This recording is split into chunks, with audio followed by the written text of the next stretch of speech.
Hello everybody, and welcome back to D&D Blender presents The Wild Beyond the Witchlight. I am your humble DM, Tim, and today we have with us Kegara. Hello. Fleur.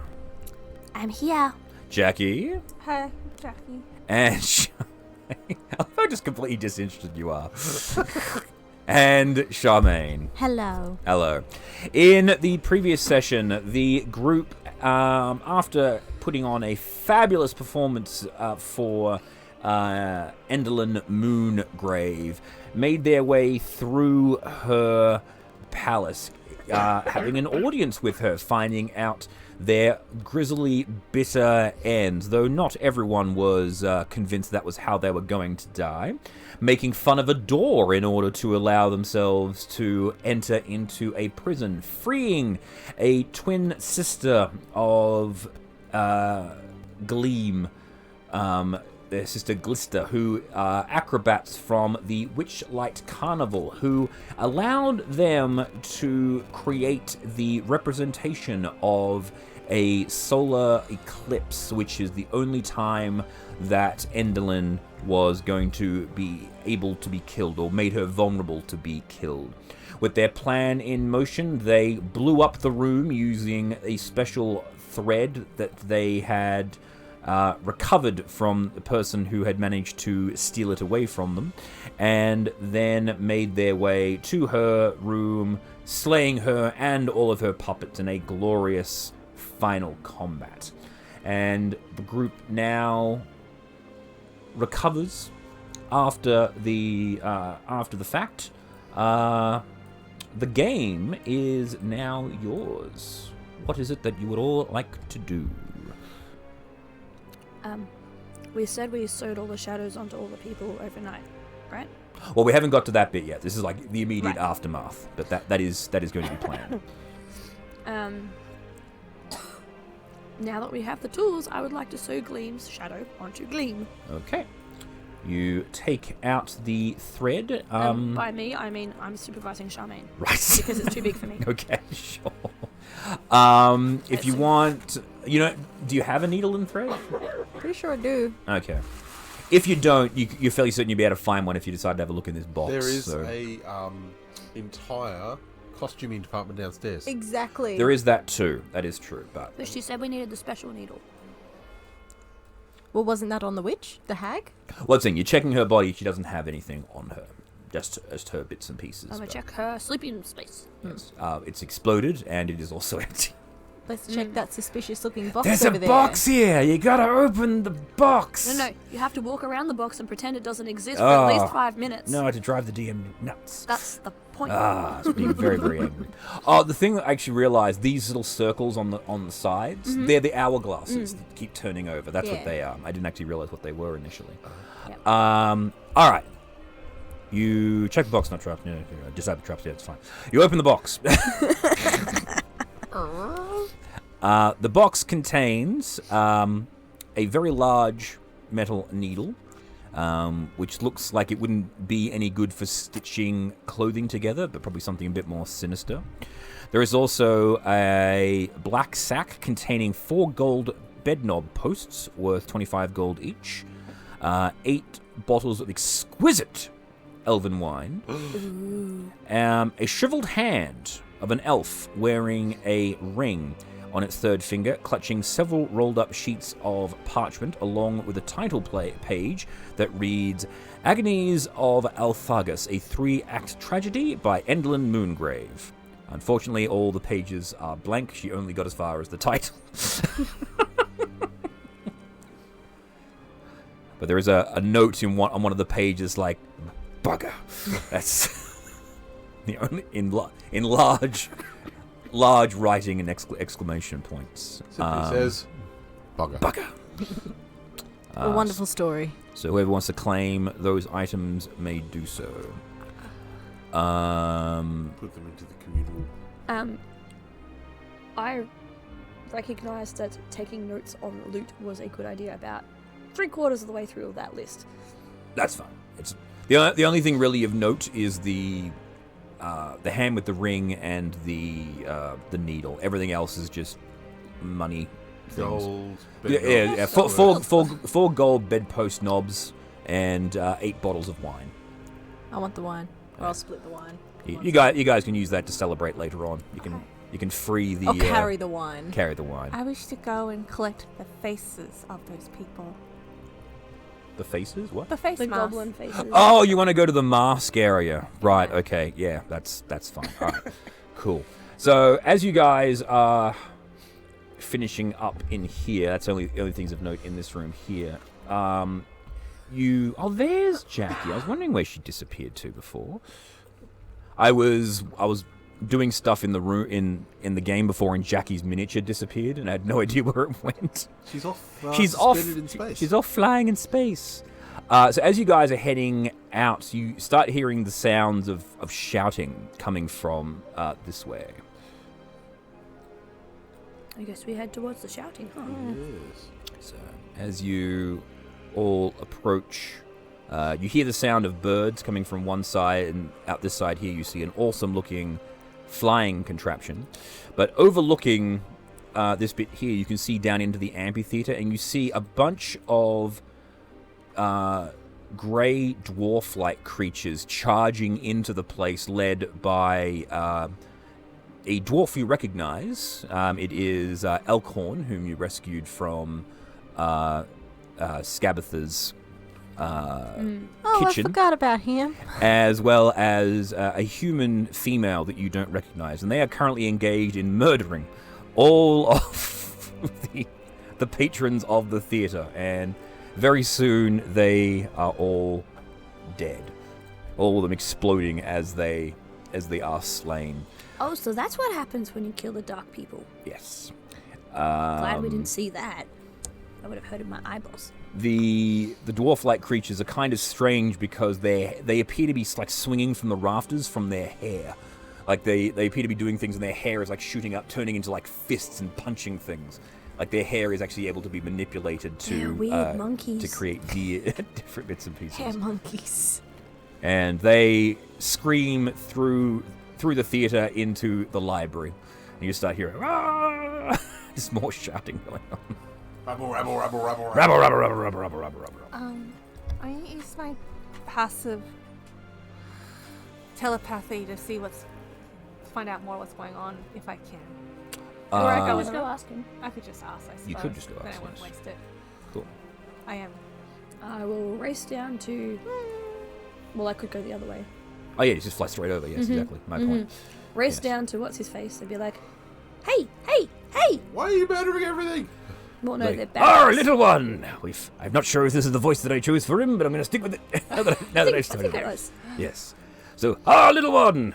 I see we've come to join the fight. We heard that you had already left. Unfortunately, I had snuck away in the night from the old oak after having rescued the children and went to meet my associate here.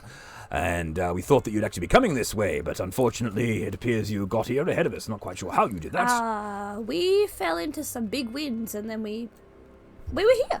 Ah, yes, tornadoes. They can be quite treacherous here in this area. The hag's dead, by the way. Oh, well done. And this female just walks up slowly to you and goes, good work. I've heard a lot about you. Name's Moliver. Hello, Moliver. Yes. The rest of my friends are upstairs. Ah. And I point back to where they're probably all Yes, they're peering looking over the over the balcony. Hello! We were just checking out her things. And then we have some shadows to put back on people. Ah, very good. Well, we'll continue to clean out. Is there anyone else that we need to be aware of? I think most of them, have you taken out most of the minions already? I am not sure because we didn't do a head count. There's this bitch whose name is Charmaine. Oh, that must be the person we saw flying away in the balloon as we approached. Shit. Yeah, she's mean. The goblins are just scared people, so we haven't really had problems with them. And all the performers are really depressed, so maybe don't hit them. All right, one of the Chorids come up and goes, that's right, we know about the disposition of this place. We know the goblins are just the people that work here. The unfortunates, yeah. But this looks like to be a fine day. I'm Brother Stone. Pleased to make your acquaintance. Hello, I'm Flair. And With my people up there, we are the four abreast. His hair waves. Well, we'll continue to secure the area, you guys. We'll secure the area. We'll see you once Okay, our we'll job come is find complete. Good. Farewell! And they... And I will- Moliver's already... She cloak comes up, stealths away. All right.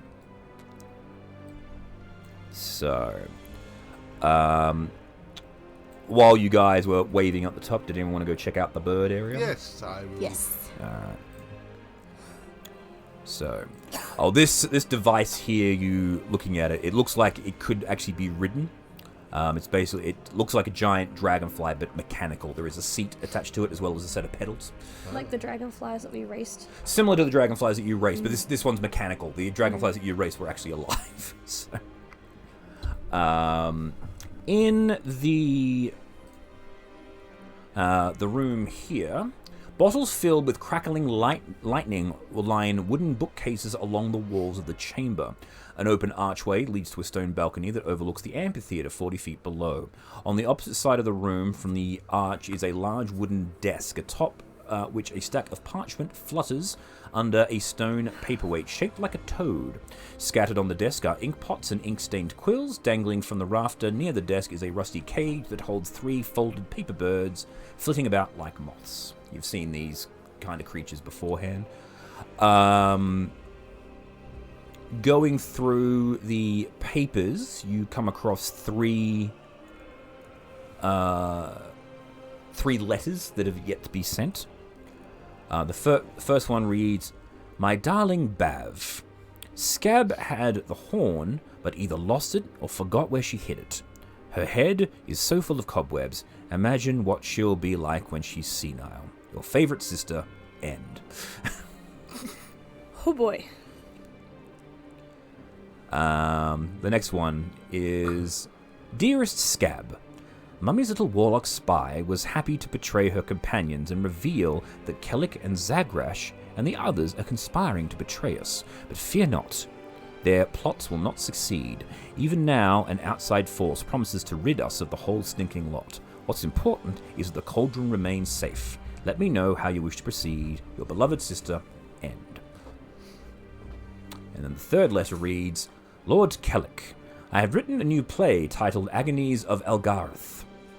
It's a tragic tale inspired by real-life misfortune, and I think you might enjoy. You and the other members of the League of Malevolence are invited to Motherhorn to watch a live performance. Your missing colleague Skylar has been my guest for some time now, but I am afraid she has worn out her welcome. In exchange for my generosity, I'm hoping you can take her off my hands. Until our next meeting, Endelin." Charmaine. Skylar was Charmaine. Yeah. Let's get the bitch. Which is really funny because those letters implied that she expected us to go kill Skylar, Charmaine, the Lesser, and their friends. But we killed Endelin first. And there is a small... There's actually a bit of rope hanging from the ceiling. You would actually notice this because you're actually up higher. There's like a rope with a handle attached to it and a little metal plaque hanging from it. And it says, "Toll the bell within this spire to journey to your heart's desire."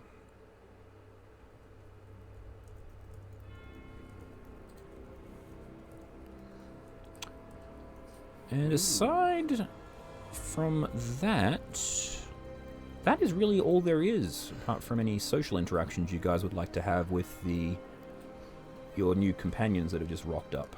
The rampaging The rampaging Corids. murder Yes. hobos. Yes. Murder hobos! Yes. These guys are cool. They got their hair everywhere, and they have They've got goat feet. Goat feet, yes. They're little satyrs. Satyrs, yes. With magic hair. Alright, so, just to speed things along, Yes. you guys can have yourselves a long rest. You can drink your wine. do some celebrations. You can reunite all of the actors with their shadows, which is relatively simple to do.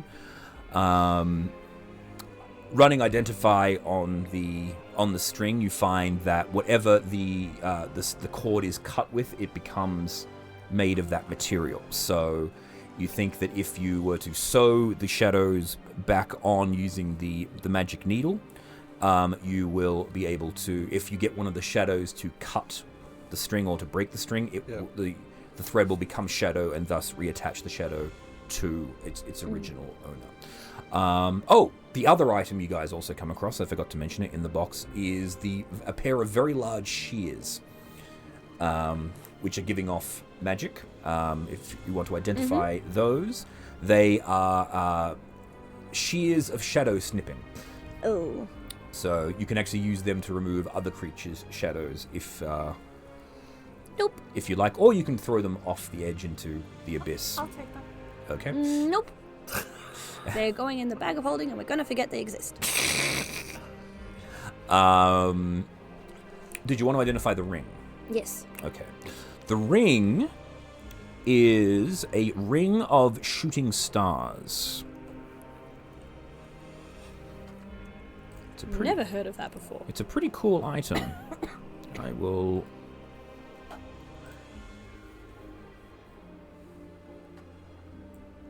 Okay, it looks...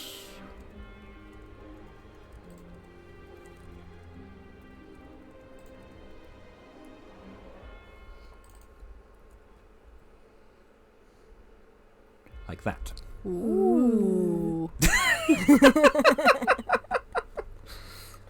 That's pretty. No, bring it back. It's pretty. We'll look at it later on. Let me see. The Ring of Shooting Stars. While wearing this ring in dim light or darkness, you can cast dancing lights or light from the ring at will. Casting either requires an action, so you can cast those spells for free. The ring has 6 charges for the following other properties and regains 1d6 expended charges daily at dawn. You can expend 1 charge to cast Fairy Fire from the ring. You can expend 2 charges as an action to create 4 3-foot diameter spheres of lightning. This is ball lightning. The more spheres you create, the less powerful each sphere is individually. Each sphere appears in an unoccupied space you can see within 120 feet of you. The spheres last as long as you concentrate, as if concentrating on a spell, for up to a minute. Each sphere sheds a dim light in a 30-foot radius. As a bonus action, you can move each sphere up to 30 feet, but no farther than 120 feet away from you. When a creature other than you comes within 5 feet of the sphere discharges lightning at the creature and disappears. The creature must make a DC 15 dexterity saving throw. On a failed save, the creature takes lightning damage based on the number of spheres you created. So if you create all 4 spheres, it takes 2d4 lightning damage. If you only create 3 spheres, it takes 2d6 lightning damage. If you create 2 spheres, it takes 5d4 lightning damage. And if you create just a single sphere, it takes 4d12 lightning damage. Wow. Yeah. That's brutal. And the last ability is Shooting Stars. You can spend 1 to 3 charges as an action. For every charge you expend, you launch a glowing mote of light from the ring at the point you can see within 60 feet.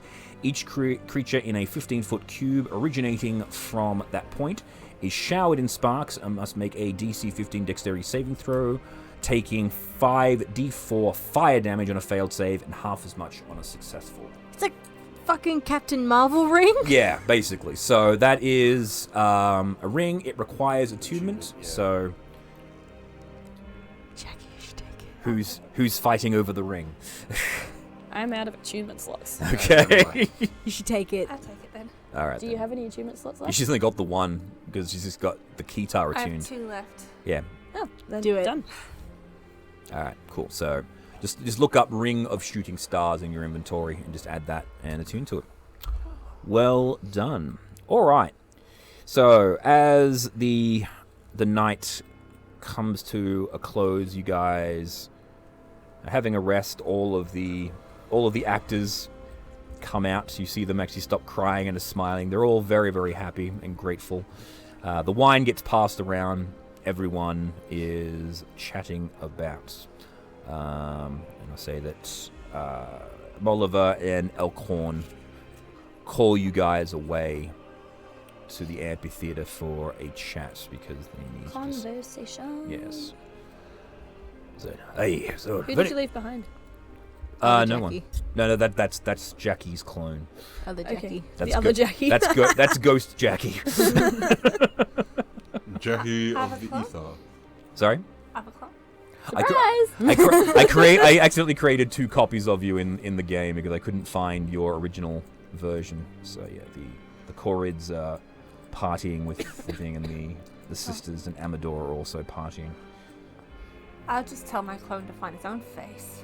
This one's taken. It did. It disappeared. It blinked out of existence. It's like, hey, so good job to you both. To you both. To all of you, all 4 of you. Well done.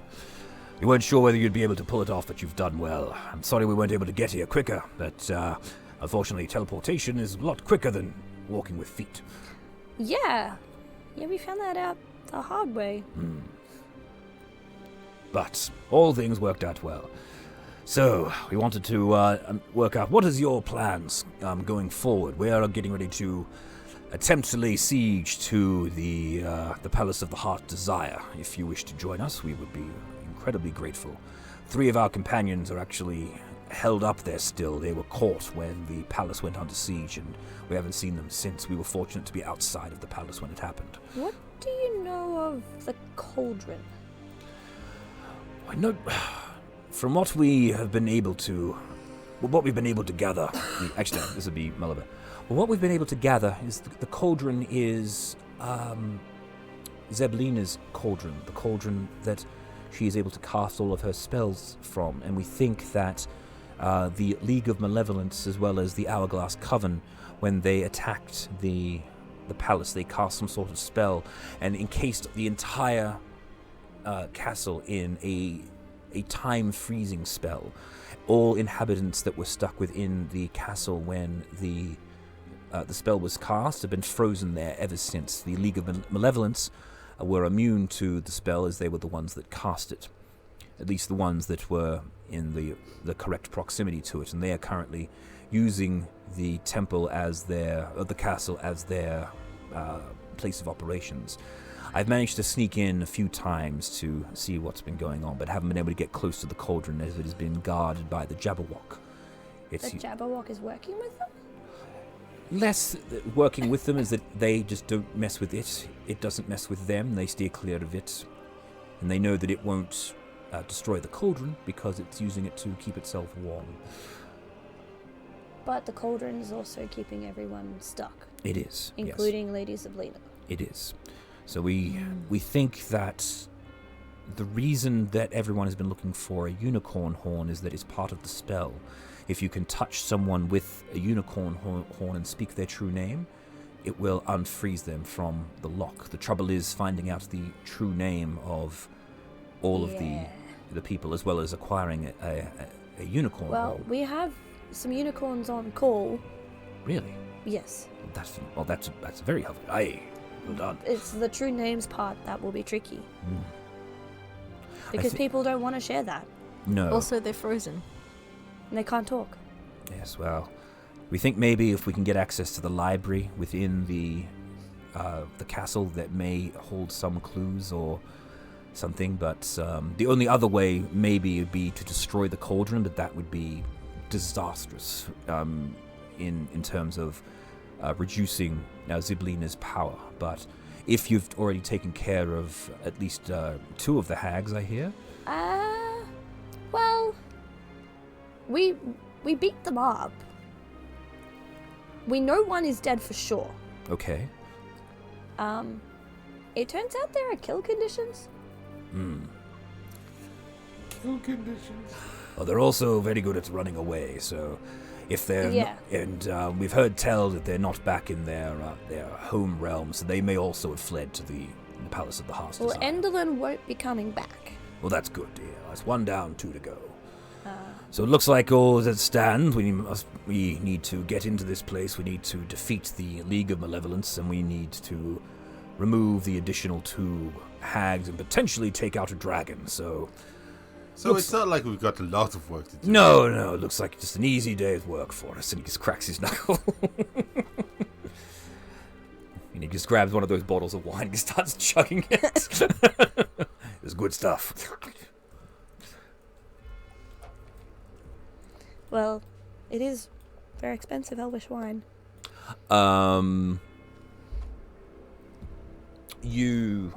You're actually, here's what I probably should do as well. We forgot to. Why is he so large? Yeah. Your puppet. Ah, yes. Yeah, because you wanted to dress up Break a Leg as a little clown. So there you go. Yep. You've now got Break a Leg with you. Break a Leg actually chimes in at this stage. He goes, "Well, if you want to make your way to the palace, we can either go by foot, or if you like, we can fly."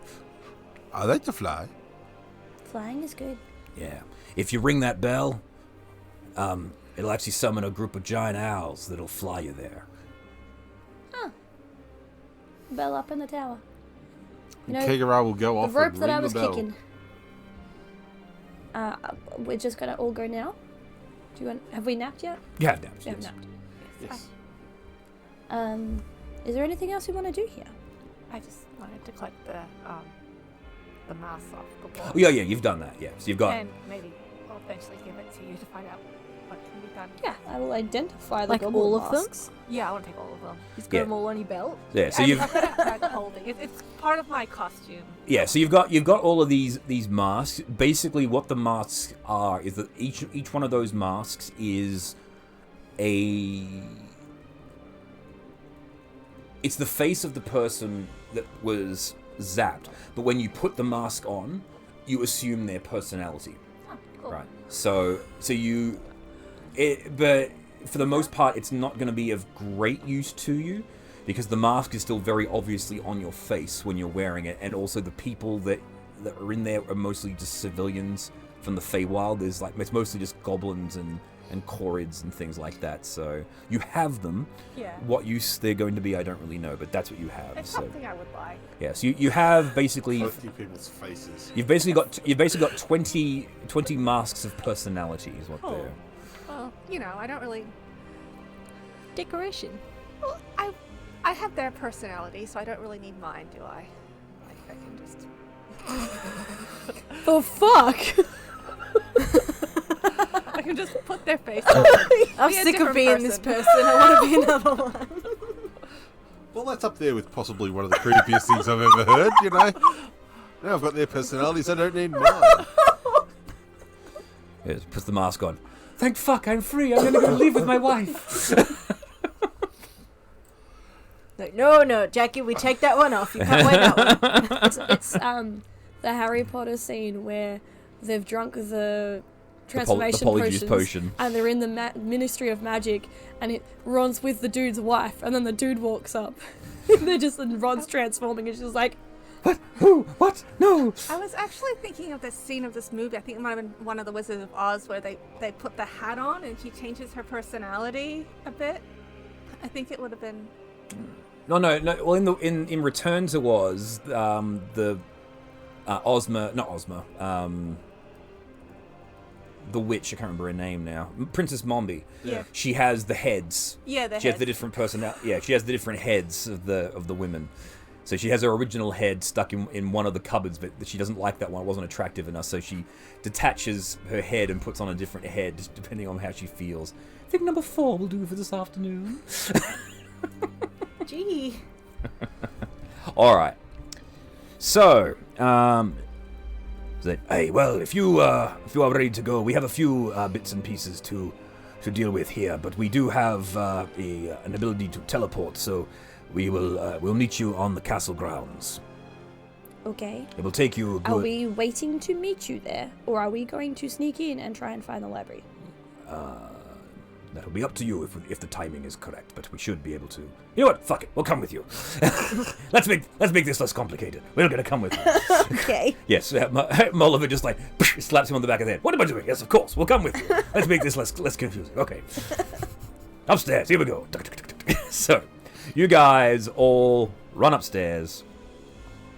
You ding the bell, and 6 giant owls swoop down. They all perch themselves on different areas and just wait for you to mount up. I'm gonna pet the owl first. It's more of a pigeon. Mm-hmm. Wants a lift. Uber.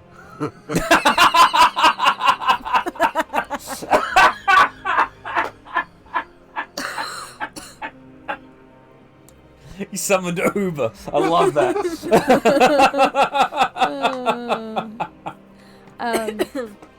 I would like to hide in someone's pocket or bosom, because I don't want to be a snack. Okay. You may hide in my bosom. Thank you. All right. Cool. Moliver and Elkhorn mount up on the same one. Chester jumps on the back of the one with Jackie. Kegara and got to change his name because he's not Piddlewick. He's Break-a-Leg.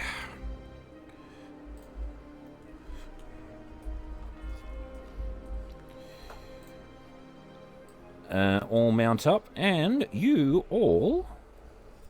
Where the fuck did Elkhorn go?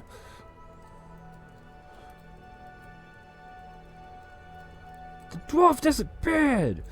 Oh, there he is. He's hiding in the owl. Oh, he's too short. That's why. He's so small, he's stuck in the plumage. So... Beautiful plumage.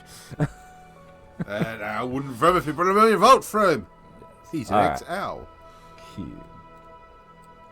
Alright, I'll leave Elkhorn off, I'll leave Chester off, and I'll leave Scarf off for now. And there's Break-a-Leg, and there's Fleur. Okay. Happy times.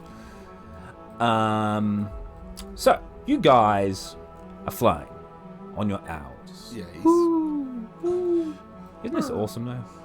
It looks so cool. It's very cool. Do you get a sky background specifically for this? No, I had the sky background for something else. That was the thing that didn't load. Because I stupidly put it on my desktop and I only locally linked it. I didn't upload it to the cloud. That's why I had to get the folder and put it on the desktop on the... never mind! Back to the end. So, as you are flying, Yes. you notice... A lightning cloud. Whoop. Cloud balloon. There it is.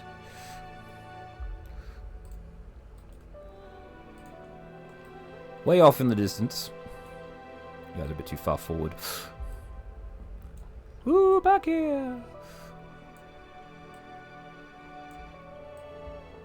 There we go. Way off in the distance, you see an angry storm cloud with a basket attached to it.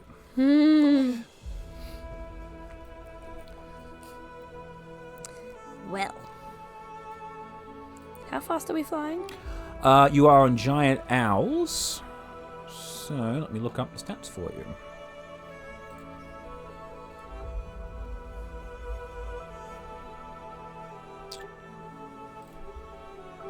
I can try my new ability of dancing lights and put some Oh, you mean shoot them with a lightning ring? see what they are. No, just light. It's not dangerous. You have a 60-foot flight speed, so you can go 120 if you...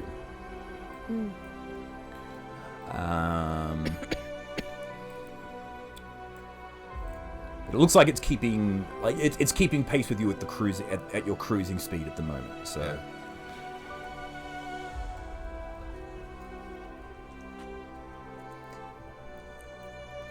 Yeah. I see her. She's up ahead. She left yesterday. From where? From the place that we just left. Obviously, they went in a hurry. No. Can I? Or their balloon is going very slow and we're about to catch up.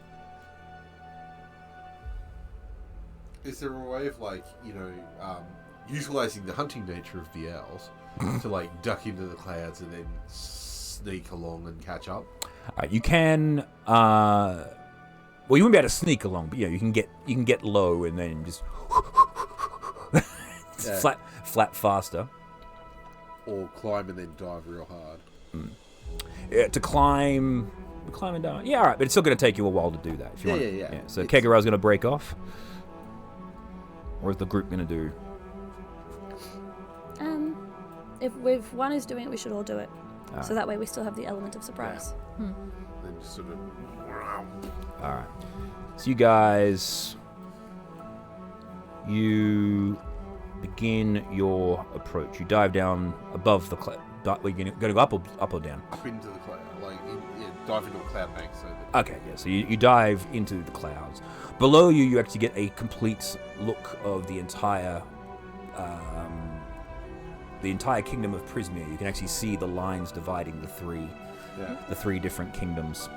And you see just a pinprick off in the distance, which is your current location, the Palace of the Heart's Desire, mounted on the top of a very large mountain. As you all approach, I'm just going to leave you. Ah! Your owl has died, Kicker. You guys... Good. I'll just bring the balloon close. That's easier. And it gets bigger because it's now closer. As you sweep in, you notice that the balloon it's still drifting, but there is a massive bite taken out of the corner of it, and the balloon is empty. Jabberwocky. Guess we don't need to take care of anyone in here. Onward. So you...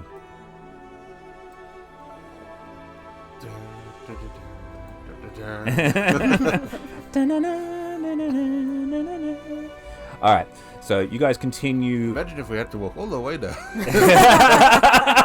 Yes, One of us might have died. I have to walk all the way to Mount Doom. As you are all... passive perceptions, please. What have you got? No, passives. What's your passive perception? 13. 13? 17. 17? 15. 15? 15. 15, alright. Charmaine, you don't notice it, but you other three do. You start... As the flying is going on, you're getting accustomed to the wing beats of your owls. Yep. But you begin to notice a fifth set of wings. What a lovely day for flying. I'm gonna wriggle out of Charmaine's bosom and holding onto owl feathers. Look above and below and to sides and everywhere. Okay, so make a perception. Why is there more flapping? Make a perception check. 9 plus 5, 14. 14. So, no, just a bit. You come out of the bosom and it's just it's just wind in the eyes. I'm going back in. Get down there. I'm going to use my telepathy and I'm going to ask it to who it is, what's his name. You have no sight on anything, so you So I can't can't ask link it? to it. No, you can't just broadcast telepathy. You've got to be able to See it? see it to focus it. Yeah. So that's 24. 24. All right, Kegara, So I'm like, no. Yeah. You notice, just out of the corner of your eye, like you turn around behind you, you see popping up from the cloud a single green wing. Just a glimpse. I use, was it word of sending? Or Sending, yeah. Sending, alright. And I go, a small one. They're being pursued by what looks like a wing of a dragon. A singular wing? It's usually attached to something, and I'm a little concerned that it's behind us. And I think we may need Emerging to get ready to out of the clouds. break. Lit with a mighty roar, emerging out of the cloud, you see a huge green creature, wings like a nightmare, eyes bizarre, no dragon you have ever seen before, and you hear Moliver and Elkhorn scream, "It's the Jabberwock!" It looks like a bug from A Bug's Life, but with wings. It looks like Hopper. Stop blocking me! All right. 1d4 damage. It's like, Are we going Bug looking ass. for that, you're the target. All right, I'll set you guys up here. So, roll initiative, everybody. so it goes Kegara, Jabberwock, Jackie, Fleur, Elkhorn and Moliver, and Charmaine. Yep. Right. So Kegara will be like... So you're taking Because the wind, yeah. Sprinkle it forward. All right, cool. So you take the act. So is it action to Pixie Dust? I think so. Yeah. Okay, so that's your action. Last? An hour. An hour. So Oh, yeah. okay. So, but at the same time as I'm doing that, the owl will bank up. So we're gaining height but losing speed. Right. The plan here is that the Jabberwocky will get within 30. 1 minute. It'll only last for a minute. Which is 10 rounds. Yeah. So in combat, that's fine. 30 flying speed, 30 feet of flying speed, and the ability to hover. Because what I'll do is, as it's a combination of things, right? Now I'm not less likely to actually get killed by falling, maybe, So you're gonna drop. So you're basically gonna drop back 30 feet, and go up. and go up. Yeah. Right. And then If the creature is airborne when the effect ends, it falls safely to the ground, taking no damage and landing on its feet. So it feather falls Yeah. to the ground. Yeah. right. So now how far am I from the Jabberwock? You are currently 100 feet. Way too far. Mm-hmm. So can we use the dash for the owl or whatever it is to go back a further? Mm-hmm. Because that means that if he moves forward or splits off, I should still be within 30 as he goes past or tries to climb to catch. Sure. Yeah. Congratulations, you're tanking. No. I'm thinking aerial combat. All right. But his turn's next. Yeah. Yeah. And you're now closest. Yeah. No. Well, I've gone 60 feet up, and he's and that's Like he cares. Yeah, but the thing is now we find out that he can move 60 feet. Yeah. Oh crap! He was keeping up with us. Gaining on us. Hello. So it it sees you breaking off and immediately just locks eyes on you.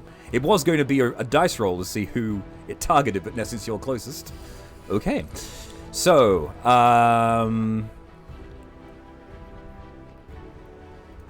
it is just going to do a dash just to get straight up to you. It's actually not going to attack you this round. However, it does have a thing called a confusing burble. So it's going. Hey, I can do that. It burbles to itself unless it's incapacitated. Any creature that starts its turn within 30 feet of it, which you will. So we'll get to that when we get to it. Yeah. All right, cool. So that's all it is going to do. Jackie. I know what I would use, but I've got something called counter charm in case it does that. You've got to perform for a minute for counter charm to work, so you can't do it. Like Am I in 120 feet? yes. I Oh, can- actually, no. Hang on. You are Let not. me get in. So you want to Right. drop back? Yes, you are. Oh no, you are. You are within 120 feet. All right, I will use my new spell that I got, Yeah, I forgot about that. which is psychic lance. I know it's Yeah, game. I'm in range. I'm she fine. She turns around and a beam of energy shoots out of her brain. She's got that psychic lance thing. Oh. So what? Hang, is it an attack roll? I don't know. It's just like you have to have a roll an Hang on, let me- intelligence test, and Oh, so it's an intelligence it's either saving. half of it or It's an full intelligence of it. saving throw. You don't All have right. to get it anyway. Yeah. All right. Cool. Yeah. So give me a second here. It's like, oh yeah, I forgot about that. Is that line from Firefly? And I can kill you with my brain. I can kill you with my brain. 16. So DC 16, intelligence saving throw. Oh, Ooh. No. No? Yeah. What you get? Yes, your save is 16. Yeah. Yeah. She's telling you not to pass. Oh, right. Okay. She's unallowing you to pass. But You're not allowed to pass this. But I want to pass it. Oh, good. It has an intelligence -3. So it's not very smart. Oh. So that would be a 7. So, Yeah, you can pass that, so I totally roll well. so Oh boy. I rolled really well. That's more than 7. Oh yeah. Oh jeez. Another one. So So 6, 12, 18, 19, Oh, hang on. 21. It has legendary resistances. It says no, it passes. So it's taking half the damage though. So 31. 31. So 16. 15. It's rounding down. Yes, sorry. It had. I knew it had legendary actions. Like, what doesn't have legendary? It does have legendary resistances. Yay, it. So. Boo. You suck! All right. So it's got half of that. So it takes 15 damage. Yeah. Wow. And also, if you failed it, you get like. It didn't fail. You have to be like incapacitated. It would have incapacitated it. Yeah, it would just fall out of the sky. Fall It's like, down. It would be cool. it's like, go away, dragon. Ah! It's like, you son of a dragon. All right. It's going to you. Yeah. What else you know? I can't really do anything else. Okay. Well, I could. I'm not really in combat, am I? Well, you can move your. Can I? You can move your owl. Basically, this is going to be like a rolling road. So if you want to maintain speed, you can just stay where you are. You can slow down to go further back, or you can dash to go forward.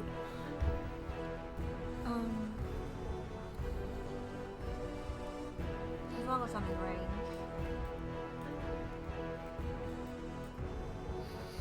Into the microphone, please.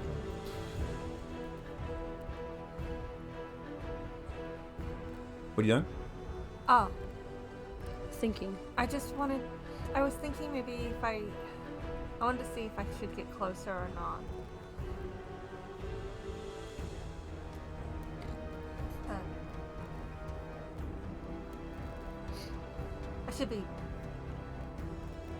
I should be right. Okay, so you can stay there. Cool. It will use its first legendary action to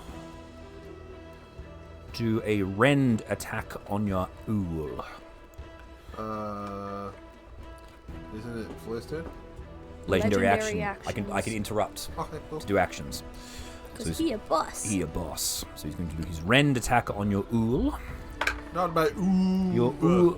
Your Uber does get hit. Rolled 15 to hit. It does 3d10 plus 5. I think it's one did ooh. Uh-oh.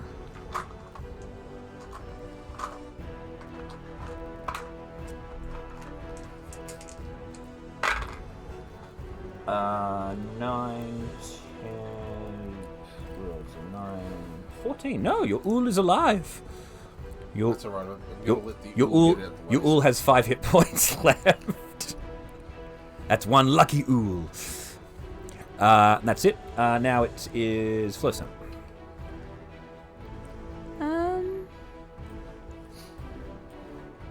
Where is my owl?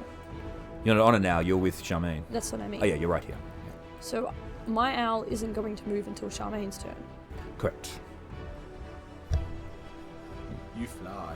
Well, so, I do, but the owl is faster than me. Yeah. So if you want to hold an action to, or you just want to click off your pole and stay floating in. Just clothesline the Yeah, Jabberwock. just go click and stop. And it fly and spat into an immovable object at speed. Fly into its way. Fly into its mouth. Let it just As the, swallow. as the Jabberwocky compresses into itself, crazy. Fly into its mouth and click. Oh. And then embiggen. I love I'm not that sure. You you might have to double check. I don't think you can do embiggen and click at the same time. But click it behind. Oh no, you can embiggen and click. You can't click and multiply. Correct. That was the Yeah. key. You can embiggen and click. Yeah. I apologize. Not that I've used multiply yet, but No. It's not really something that's overly useful, but it's just something a bit of flavor. yeah.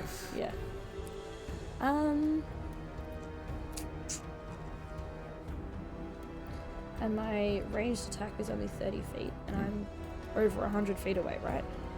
Yeah.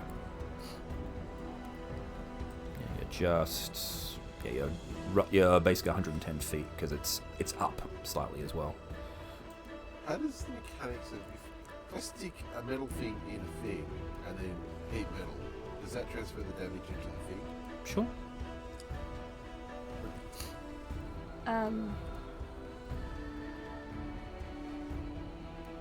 So the Jabberwock is 110 feet away or something. I can make that, but it means I wouldn't be able to do anything else. You can hold until my turn, until we get a bit closer. Oh, I'm gonna do that because then I can use my reaction to Sentinel Strike it. Okay, so action, dash, bonus action, step of the wind. So you're getting off I'm getting off and I'm traveling 150 feet straight at the owl. straight at the Jabberwock. the Jabberwock. The Jabberwock. Okay. And basically, I want to sort of hide behind its horn okay. on its body, like get onto it. Yeah. All right. Yeah. That's a lot of things. Key points. Go right in front of his face between its eyes and hold it like that and stop. Well, I don't want it to know that I'm there. I'm a small thing and it's flying at great speeds, and I'm just gonna and go behind it. And it's currently kind of focused. It's currently focused on the The ooh. the first thing it's gonna know that I'm there is when I Sentinel Strike it to the back of the head. I attempt to Sentinel Strike it to the back of the head. All right. So I haven't done that yet. beautiful. There you are. Fabulous. All right. Fleur is in position. All right. Back up. And then it's going to tail whack your owl for its second legendary action. Sentinel Strike!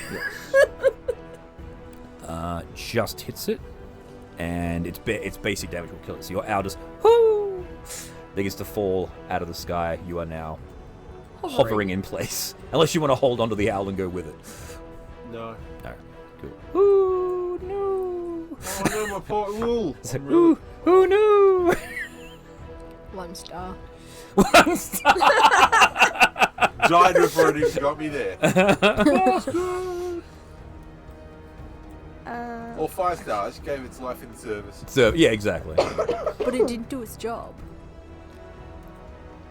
Died for me, man. It died for me. 15.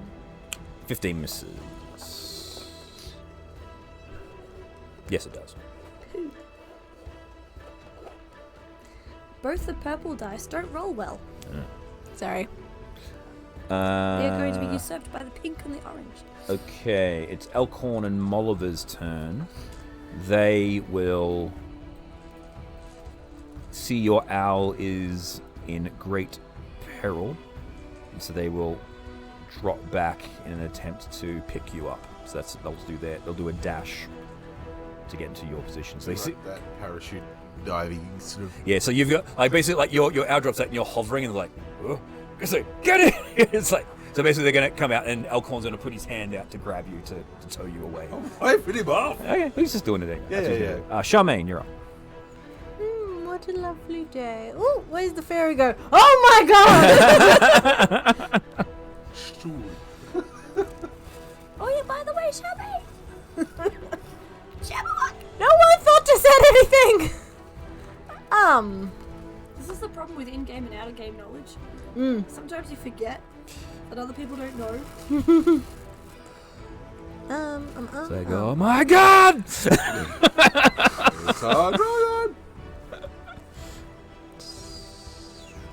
Toll the dead. Ooh. So it's a wisdom save. 15. It rolled a 17 minus 2, 15, just enough. Fuck. Oh, actually, that's weird. What? Okay, it has minus 2 to its wisdom, but it has a wisdom save of plus 3. Yeah, I know. So it was I guess it's proficient in wisdom saving throws. Yes. Okay, so we're not using that spell again. Yes. I mean, you can, you just want him to roll badly. Yes. You just have to hijack his dice. Can you keep using legendary resistance to everything? Or? Most creatures that have legendary resistances have 3 per day. Kigara, you're back up. All right. Now, it's burbling at you. Yeah. Um, I'm already a burbling idiot, so it's not really. you gonna must matter make that a much. charisma saving throw. Please. Charisma. I have that. I'm not someone, but you know. Charisma. So it's plus 5. Mm-hmm. That'd be 23. That's good. You're fine. And he goes. You still go. That's really confusing. Anyway, so Well, I had one, but the wings fell off. Oh no, it's totally. I get it, man. It's a real nightmare drag.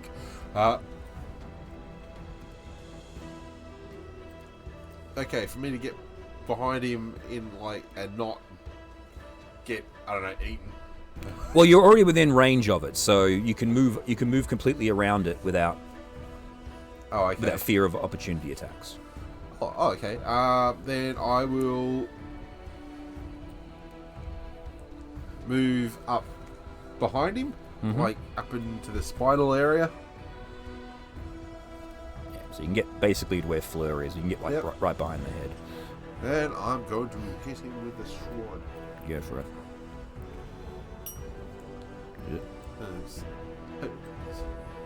Stick the sword in him, preferably. 15's not going to do it. Neither's that. Alright, whip time. 17.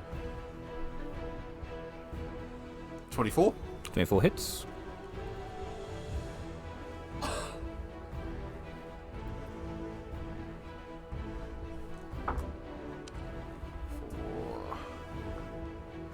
Eight. 8.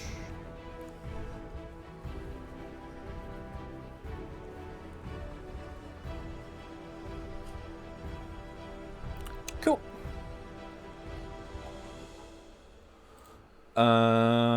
It is the Jabberwock's turn.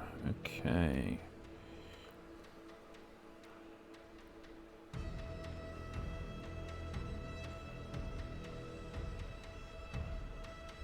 Cool.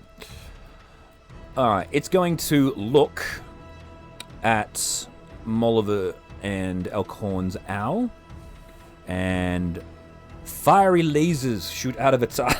Oh god! Dexterity saving throw for the owl. Ooh, that's not good for the owl. Well, hopefully they know how to flag. Well, that's very bad for the owl. Okay. So the owl takes 7d8 fire damage And falls out of the sky. and falls out of the sky. So, it's like, we'll see you at the party.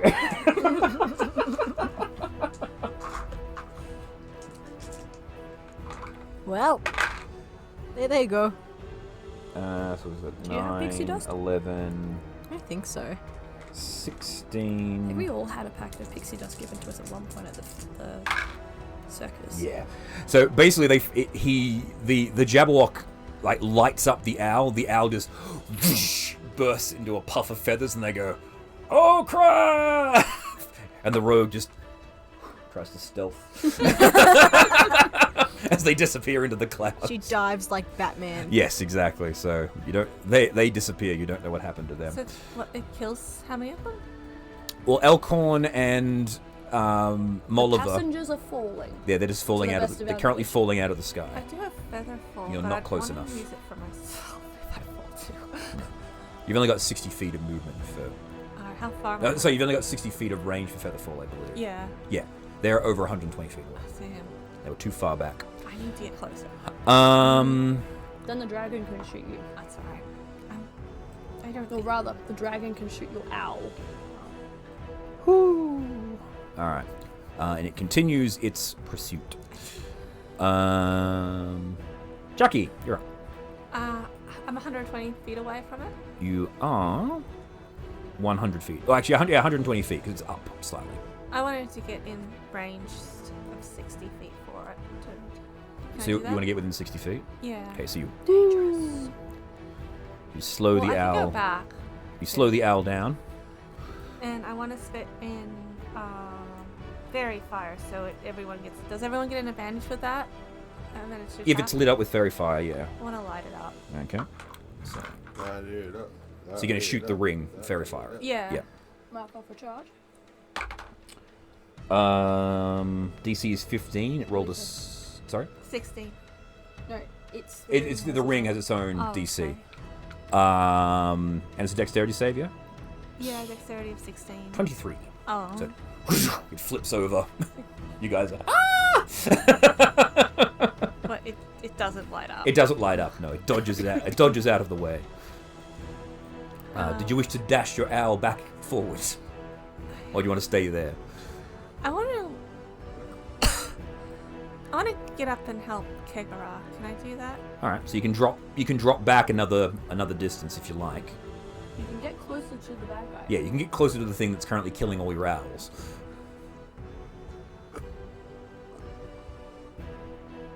Like, yeah, if you want to go up and help Kegara, that's fine. Actually, probably what you could do, actually, from this position here, is just go straight up with the owl. Just get above the Jabberwock, so that way, yeah. So I'm running out of stuff I could, actually do with range. So mock it. You could mock it, yeah. It's just like not very good. Isn't it, you big fucking eyed creep? You giant overgrown grasshopper. Yes. Alrighty. It will use a legendary action to do a wing attack on you two guys on its back. So you guys need to make dexterity saving throws, please. 15. 18 plus numbers. Okay, so Fleur, you survive. Kegara, you get... 25. You take 10 damage and are knocked prone, which means you're no longer holding on. So you basically slide it. So as this thing, 10 damage, yeah? you take 10 damage and then you just slide off the back as it moves forward. Good thing you can hover. That is it for its legendary action. Fleur, you're up. Hey, we're trying to help. Stop biting my friends. Make your charisma save because it's doing its burgling. Why is it another 9? 14. You need to That's the third dice. introduce that dice to the blender. Yes, put it. That's 3 dice that are just rolling 9s. Roll a d4 for me, please. 2. 2. The creature does nothing except use all of its movement to move in a random direction. So it goes. Blah, blah, blah, blah, blah. You go. Ooh, what's that over there? So Squirrel! A squirrel, basically. So roll me Bird. D8. d8. Yeah, thank you. 8. Straight up. Straight up, yeah. So you just jump. Basically, you leap off its back and move. How far you got? 50 feet? Mm-hmm. Yeah. So you end up right in front of its face. Squirrel! Straight up. Oh, 8's up, isn't it? Yes. Yes. Sorry, you get left behind. So yeah. So you're currently hanging out with Kegara. So I use my action. It does nothing except use all of its movement to move in a random direction. That's all you can do. You're confused. Shit. Elkhorn, Just got there. Elkhorn and Moliver. Oh. Charmaine. Oh, hell no. I'm going to fall back a little bit, but go out rather than in. Yeah, like that. I can't do much to help the others, so I'm just going to cast Lightning Lure on the Jabberwock. Lightning lure. Yes. What's the range of that? Let me look. Oh, 15 feet. Hold on. How far away is it? You are 70 feet away from it. Fuck that. I'll cast Eldritch Blast at it. So you pull out your harp and dink. No, I'm not. Oh. You got to remember too, Jackie. You do have a puppy dog that you're protecting. Chester's with you. Oh, I forgot I had Chester. It's like, oh! Like Chester pops up from behind you. It's like, hey, what are we doing? Oh my god! Blink! Blink. Oh crap! Yeah. And if you leap off, he can ride the owl. It's fine. I'm just letting you know. He could ride the owl. So, I can fly like you now, Ma. I don't know how we could defeat this thing. I was thinking maybe I could like talk to it, but it's so stupid. Maybe that's Just gurgling. maybe that's an advantage.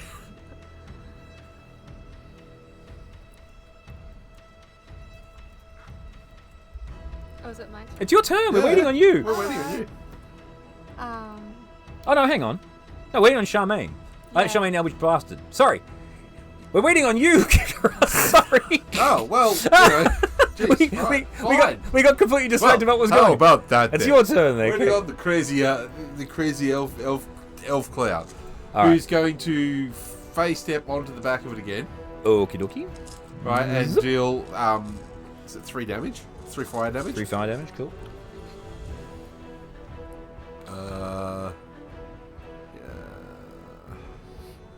Gets 60 feet for face step, isn't it? Yeah. Yeah. 3 fire damage. Eat that. Yeah. Then I'm gonna It does. stab it. 25. And it hits. Alright, so how do I put the blade in the dragon? You just say you let go of the sword. I let go of the sword. Does it still do the damage for that initial attack? It does the attack, yes. Alright, okay. So... Go back one, bear with me.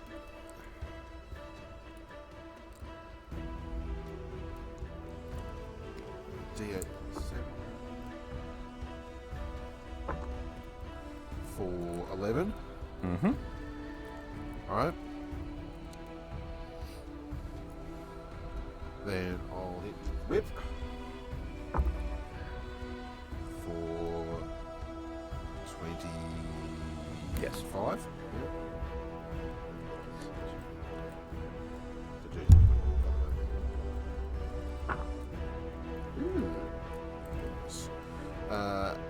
For 11. Oh no! Whoops, we've rolled a 1 on our API check and heading to. Come back after a short rest. Thank you, D&D Beyond. How much damage did you do? For 11. 11, thank you. Alright.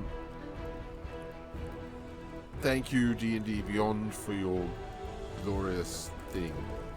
Alrighty. Dying right in the middle of combat with a dragon. Okay, the Jabberwock's turn. Q.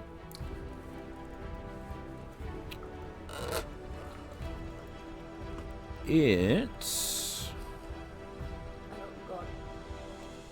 You got God? By the pearl. Uh-oh. What happened? Got by a popping pearl Oh dear.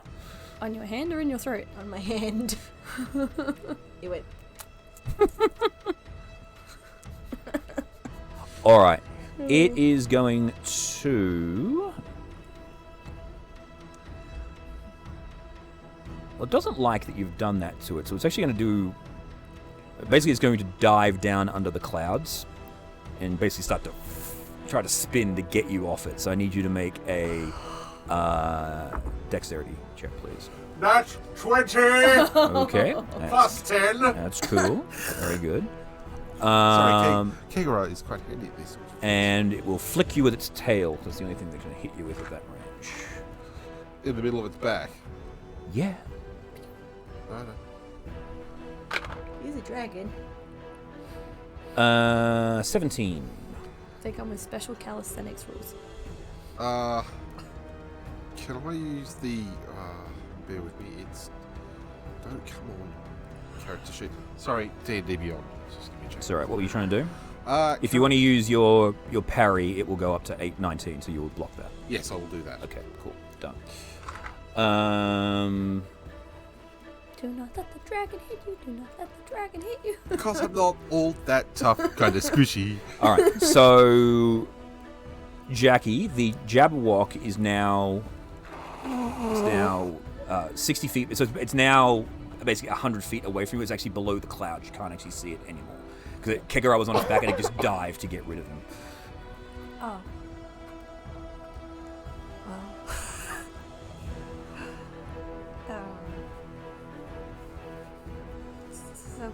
will I know about where it went to follow it? Yeah, you saw where it went. You can go after him if you want to. Yeah, I'll go after him. All right, cool. So you can do your dash. You'll maintain the distance. You'll be basically like if you're going the full speed chasing after him, you'll end up here, basically. So I can't. So so basically you're behind it now. I can't. Can she shoot it with something? Yeah, you can do a ranged attack with it, but you just can't do combat with it The yet. only thing I have is vicious mockery. Well, you can Oh. mock it then. I could threaten it. I don't know if that'd be successful. I would mock it. Yeah, mocking it basically does the same effect as threatening it. So save. It's a wisdom save, isn't it? Rolled 13, so it goes off. All right. It's 2d. 2d4 now, yeah. Leveled up. 4. 4 plus. Isn't it plus your charisma modifier? I've never been doing that. It just says 2d4. Oh, it's just flat 2d4. Yeah, it's just 2d4. Cool. It's not that great. Better than a kick in the nuts. Cool. It's going to legendary action. Tail strike at you again, Kikaro. What does Vicious Mockery give us? Disadvantage. Actually, you know what? No, it's not going to do that. It's going to... it'll do its wing attack again. So dexterity saving throw.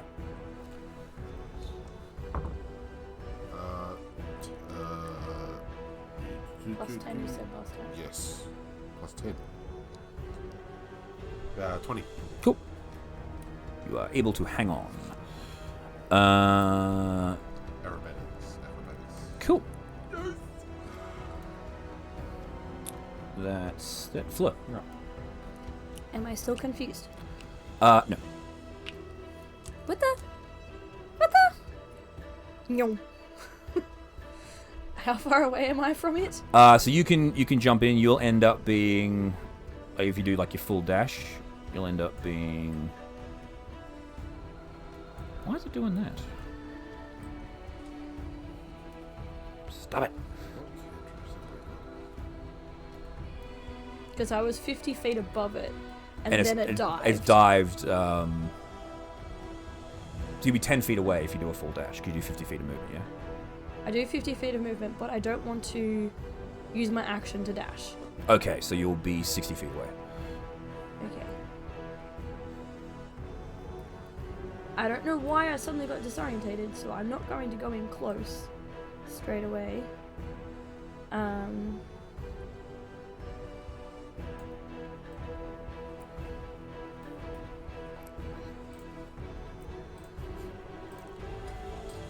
Hmm.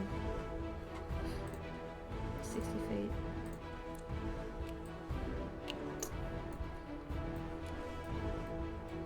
Okay. I will use Step of the Wind as my bonus action to get within 30 feet of it, and then I'm going to use my You catch up to Jackie, basically. I don't want to be next to Jackie. I don't want to stack all of the damage in one spot. Okay. So Well, it's like a straight line, is what I'm getting at. It's just like the same, like it's the yeah, but the I want to be dive. like Yeah, but you're still behind Jack, is what I'm getting at. ish. Yeah. And then I will do a Radiant Sunbolt attack Okay. using the last of the 4 die that I pulled out of Blue's bag, and hopefully this one will not roll a 9. Did it roll a 9? It rolled a 5. Okay. Well, it did roll a It's 9. not a 9. That's 12 to hit. Zips past Kikaro's head. Holy shit. Do you want to use my special dice? Yeah, you better give me your special well, I don't know, maybe I'll break your special dice. Don't give me your special dice. What does the luck roll say? 16. I rolled an 18 on the pink one before it went back to rolling right, so maybe I'll use that one. Give it a spank. I'm very sad with dice at the moment. Not been Okay. rolling well. In any game. Me neither. Yeah, Elkhorn and Moliver out. Charmaine. You guys can actually see Elkhorn and Moliver as you guys are diving down now. They're still like- falling? They're just Feather falling. feather falling. They're just like, This is going to take forever.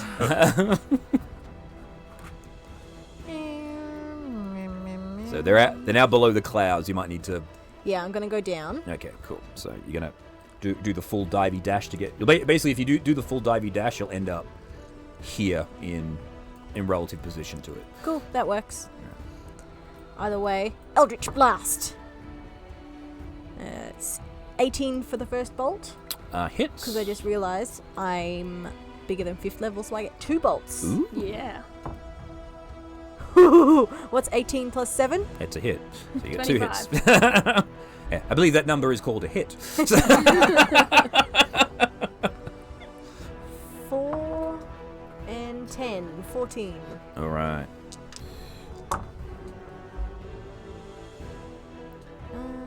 Do I have a bonus Cool. action? I don't think. Uh. Oh, wait. Kira. Wait Oh, a sorry. second. So when I don't need them to roll good, they roll I'm going to curse the Jabberwock. I'll give it with your Hexblade's curse. Yeah. Yes. Done. Kegara, you're up. All right. Do I need to do a check for the blue? You do need to do a blah, blah, blah, check. What was it? Charisma save. It's the DC. I'm not telling you. You have to roll the dice. Oh, okay. Well, I just rolled the dice. It's charisma is +5. So I failed with a 14, if that helps. No, it does. Oh no, it does. No, it doesn't. 13. That is a fail. So you're blah, blah, blah, blah, blah, blah. So roll a d4. 4. The creature makes 1 melee attack against a random creature it can see. You can only see one. Well, actually, tell a lie. You can see. It can see none of us. Yeah. No, you. Oh, yes. What you can see. So you can technically see everyone. But he's not facing that way. No. See, but technically, I'm saying. So I can attack the thing. He can't get to us either. He can move. No, he can't move. He's right. Yeah. So go. Yeah. Just attack the thing. So you got you. Yeah, you flick your whip. Crack that whip. 15. Misses. Yeah, that's all you can do this round, unfortunately. Gosh darn it! I know, right?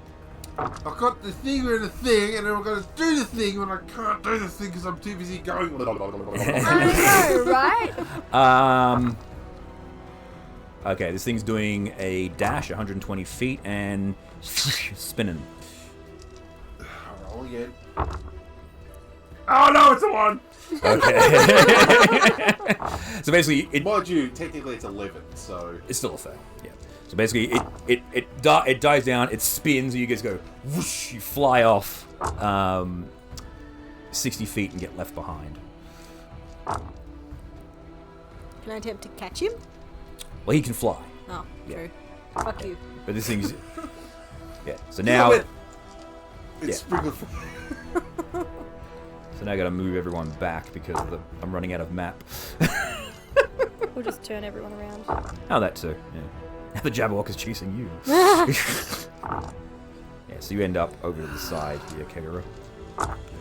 It is... Yeah.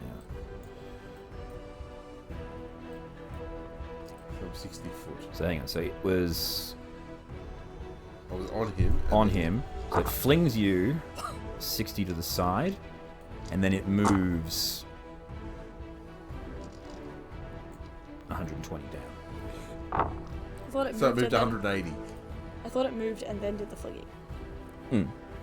No, it's flinging as it's doing, is what I'm saying. Right. Like, basically, it spins as it's going. So... It's Like, doing the alligator thing. Yeah.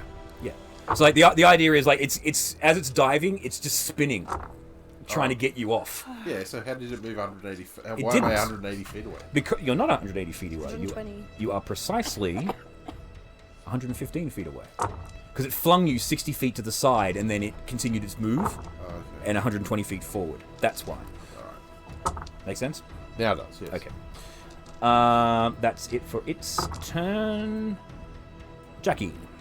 So what about the on its back? If you want to chase after it, you can do the full dash. No one's currently on its back. No one's currently on his back. Kegara's sword is. There's a reason for this. Do you have any ranged attacks? I only have vicious mockery. I'm better at close combat. Oh shit. Me too. I was gonna say, what about the ring? But she doesn't have. How long does it take to attune to the ring? She would have attuned to that during the rest. What about your ring? The only thing I have is the You can shoot it with stars. Well, the ball. Shooting stars. Lightning. Yeah, you can put lightning balls Put a and lightning shooting ball stars at with it. 'Cause it's what you're. Yeah, like you could move like 60 feet forward after it, which will get you in range. You can shoot it with stars, or you can shoot it with the ball lightning.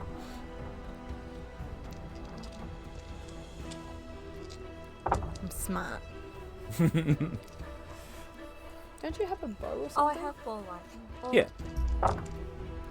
Oh, yes. No, she only ever uses her Guitar. her guitar. Yeah. I think I have a bow. She did actually buy. She Okay. bought a crossbow Crystal pistol crossbow, yeah. for a short period of time, but she should be out of range with that because it only has like a 30-foot range. It's very short range. I have a ball lightning. Yeah, so you're gonna That's use the ring of the ring of stars. Yeah, Okay. it's 120 feet. Yeah. So do you want to put? I don't know how it works.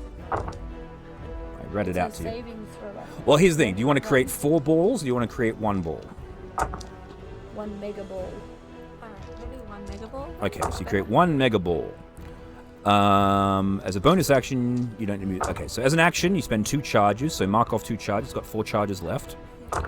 So you can create the one big charge, and then each sphere lasts as long.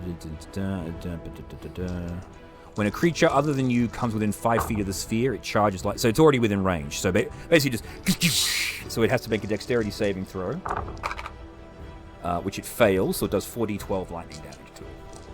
Woohoo! Do you have d12s? Kazakh. Are they D12? That's a d12, yes. Yeah. 4 of those. Do you need more? Yeah, I've got 1. I'll be 1. 7. And then roll 3 more. Roll that one again. It's cocked. 14, 24, 32. 32. And plus 7. Yeah, I did that. That one first. 7 plus 7 plus 8 plus. Very nice. Alrighty. We'll use a legendary action to be sad. Because it has no ranged legendary actions.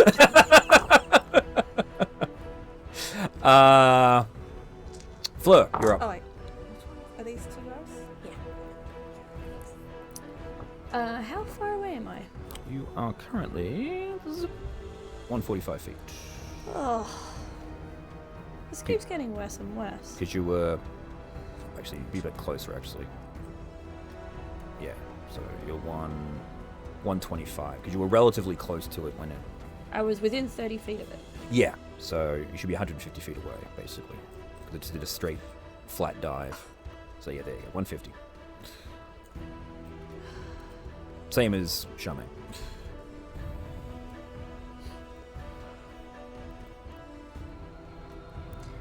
Well, this is crap. Can we just ignore it and continue? And just dodge it? Question to the party. No, I got a thing. I'll do the thing. And then I gotta get a... Well, let's at least get it on the ground. We're trying. I'll try it. Well, It's then, heading towards the ground. let's all just go down. Let's keep chasing it. In saying such, I'm going to fold my wings in And just- dive bomb. What's your falling speed? Torpedo. It's like 60 feet around, isn't it? Something like that. No, it's actually more. It's a lot. Does it say on your? There are sheet? no sure. Yeah. It's not individual for characters. There's a flat number that applies to Yeah. everything. Look it up. But can you fall and do other things? Or is it just you fall? Well, I'm choosing to fall. I have wings and I can stop myself. Yeah, but what I mean is it an action to fall? Surely No, not. you just choose to stop moving. Yeah. But you can't because you have hover. You have to actively fall You have to down. actively move yourself in every direction. So in that instance, you've kind of fucked yourself. Unless you get on an owl. Ah, Cool. 576 feet per round. Oof. So you can actually fall faster than the Jabberwock can fly. You go past, it's like... Is it? It is down. It's down, yeah.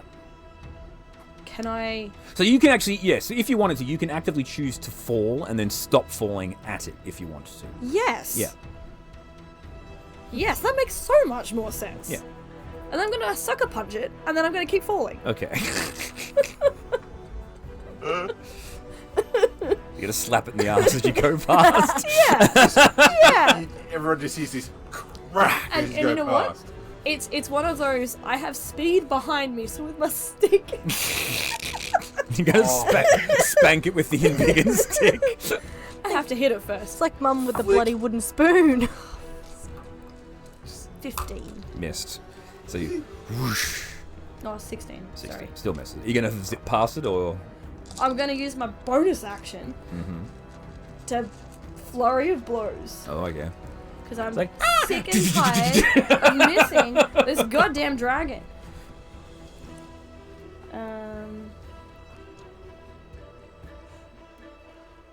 Yeah. I forgot that I can actually make the dragon fall. I should have been doing that beforehand. So thank you for the reminder.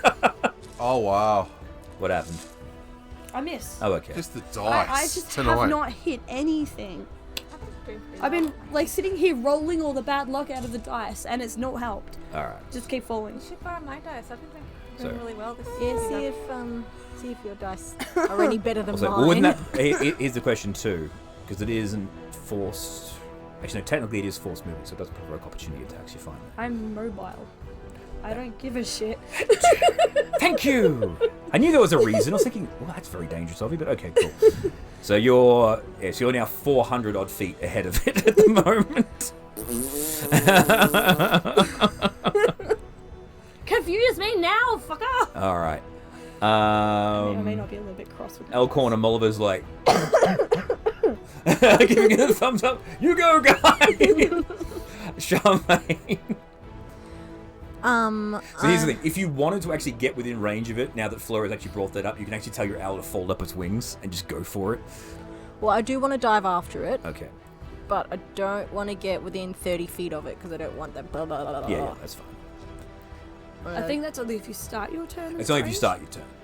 Ah, yes. Which is why I'm now away from Past it. well past it. I probably wouldn't have gone a full 400 feet. Probably would have gone like 200. Okay, cool. So I know I'm out of its range unless it really wants to get me. Yeah, that's fine. Does it have any? It doesn't have any reactions left, does it? Yeah, no It, idea. it still has its reaction because it hasn't done that. It hasn't used any legendary actions, and you know it has at least 2 legendary resistances left. Okay.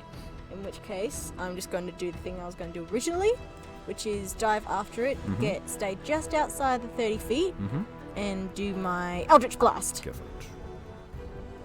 it. Fuck! I rolled a 3 and a 4! Oh my goodness. All right. Yeah, it's just not been a bloody night for dice rolls, I tell ya. Cool. Kegara. Well, I don't know what I can do to catch up. Unfortunately, the fairy dust has kind of fucked you in this instance. Catch a bird. Yeah, you just go over to a bird. And then... Like you can jump. You could fly over to Jackie because you can. If you do a dash, you can grab a hold of Jackie's bird, and then when whatever Jackie does with her bird, you'll go with it. Yeah.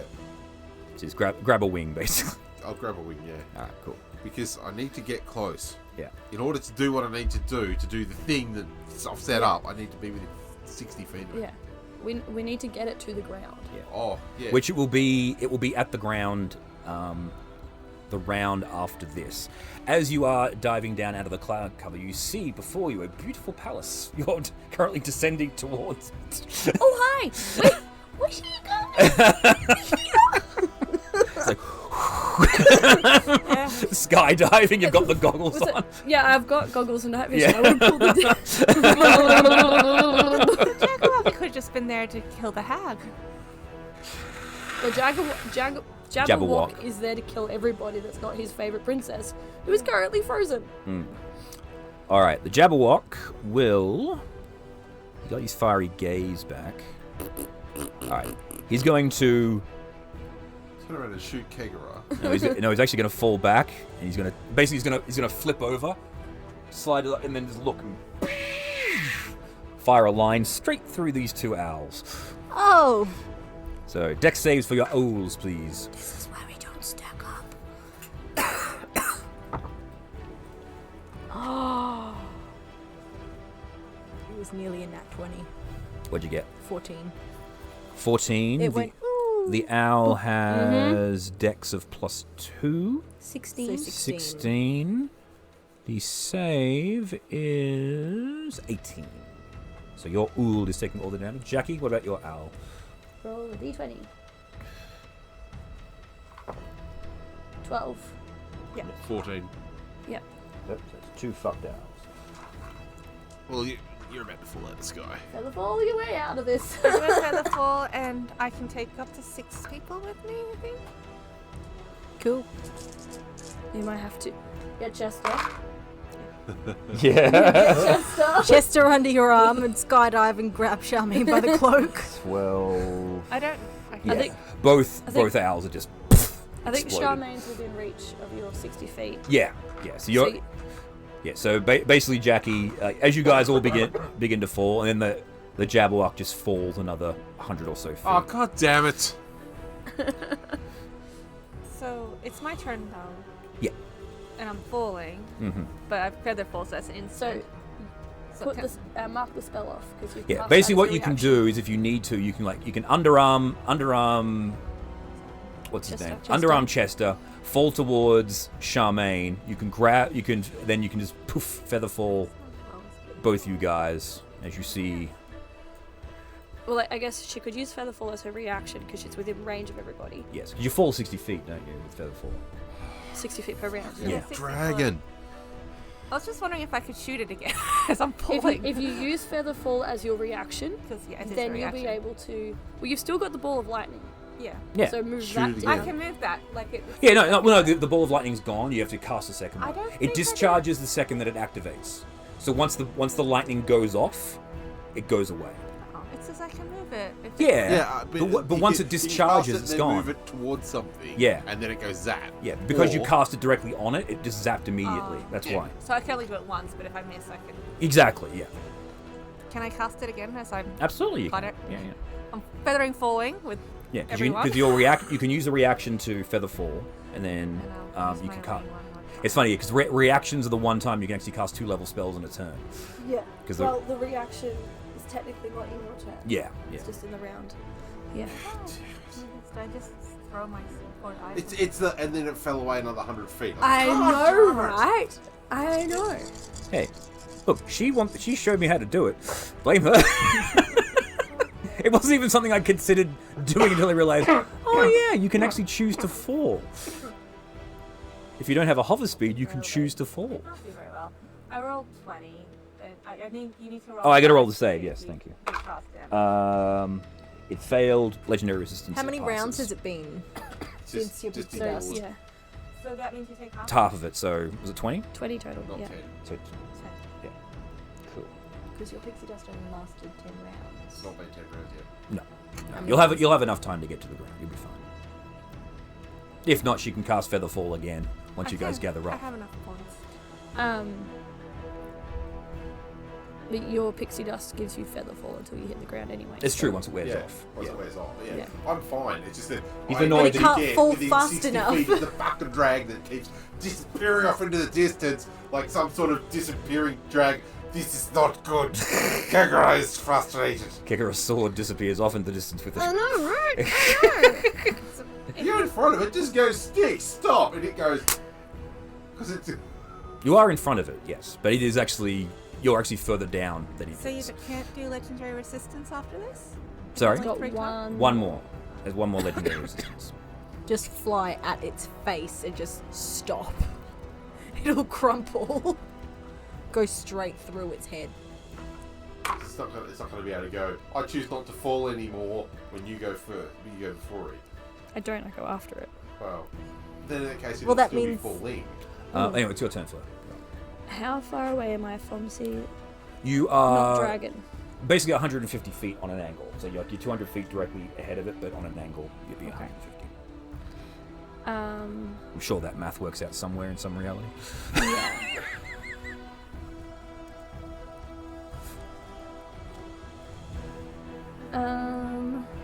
It's not about wearing crips in. It's all a matter of weight ratios. A 70-ton dragon cannot stop at 2 feet.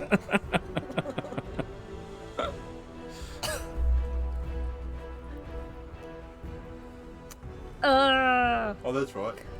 I level 4 monk. If I spend a key point or more as part of my action on my turn, you can make one attack with an unarmed strike or as a bonus action before the end of the turn. What does that even mean? Read it out to me. If you spend 1 key point or more as part of your action on your turn, you can make 1 attack with an unarmed strike or a monk weapon as a bonus action before the end of the turn. Yeah, so basically you can go flurry of blows and then bonus action additional attack. Right. So after you take an attack action on your turn, you can spend 1 key point to make 2 unarmed. Oh no, basically what it means is that you get a free single flurry of blows. So you get like a bonus, so if you spend a key point, say to do stunning strike, you don't. If you want to take a second attack as a bonus action, you've already spent the key, so you just get 1 additional punch. That's what it means. Okay. Yeah. That makes sense. Yeah. It's kind of like 2-weapon fighting. Yeah. And that sort of thing. You can just you get a free second attack. I get 2-weapon fighting anyway, so it's just. Yeah. But it means that you don't need to have 2-weapon as a proficiency. That's all it means.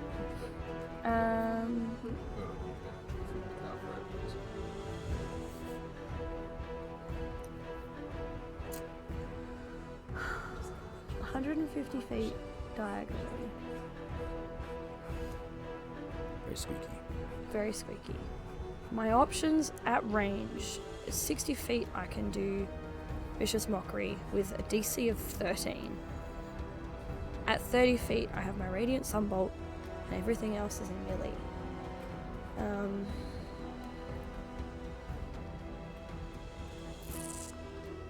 Could you just let it go? Yeah, I kind of don't want to leave my stuff this far up in the sky. No.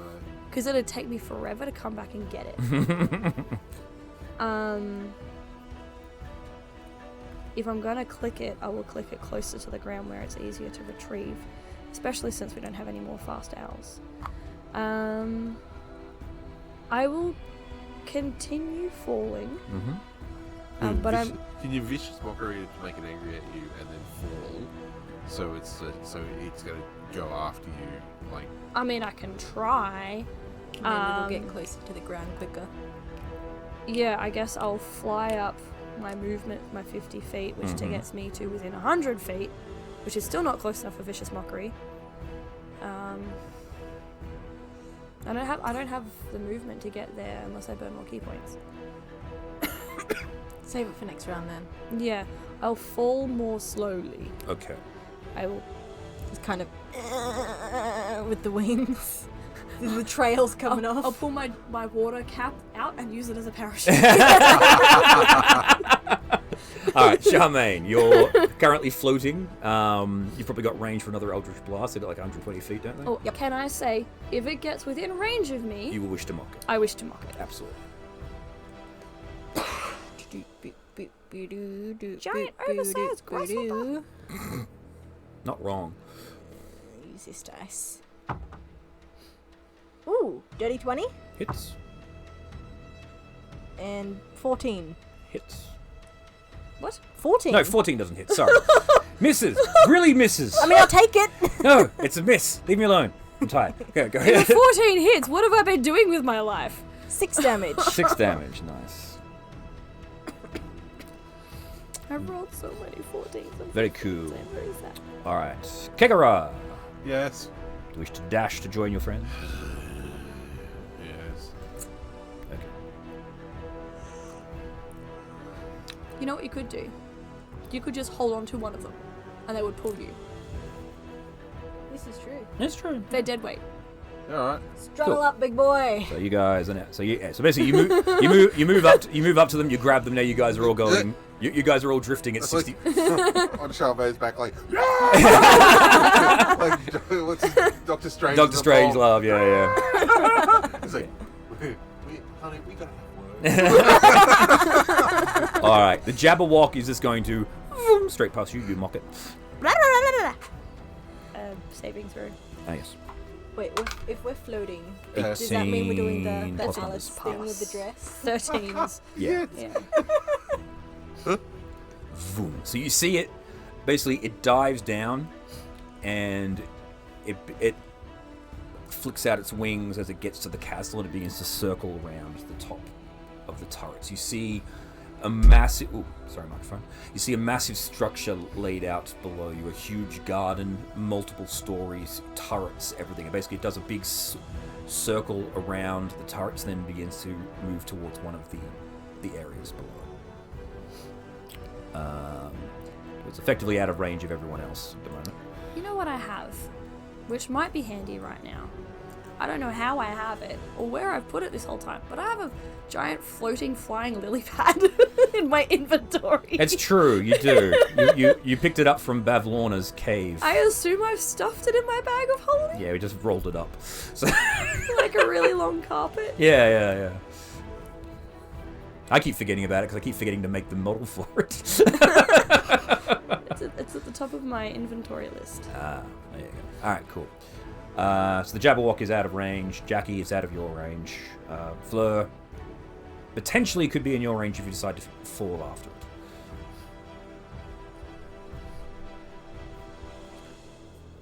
It looks like it's going to its nest. It does. We'll punch it later. I'm gonna unroll my giant floating lily pad and go pick up my friends. Okay, cool. So you I'll probably go get the 2 NPCs first.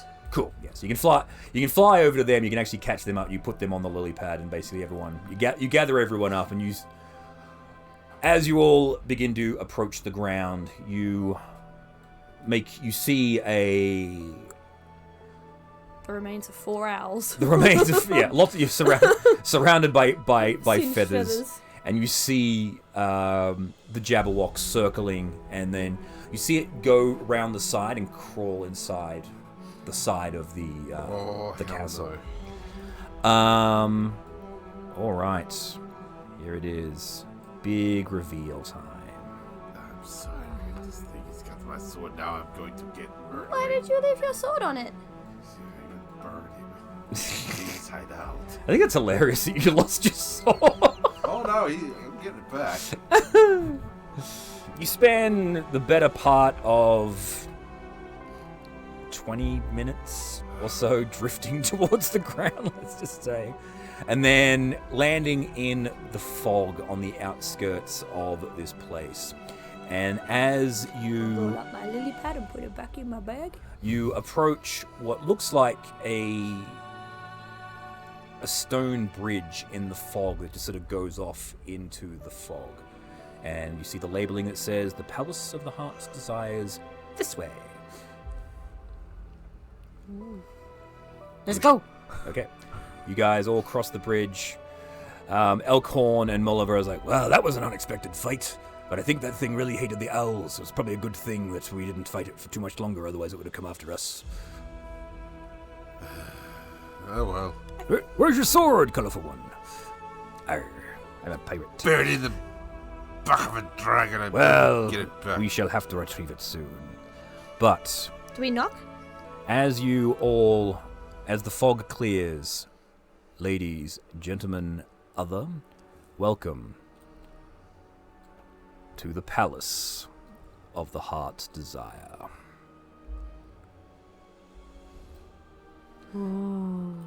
He's big. It is glorious. And he's got trees. And everything. It looks so cool. It's very good. Like I said, I had a lot of time. I bet there's a magical maze in there. I'll bet. All right. Whoop. Spoilers! You see, before you, through the gates, you can see a massive garden that... Oh, hang on, there's probably a proper descriptor that will work better than what I could ever say. Find the words.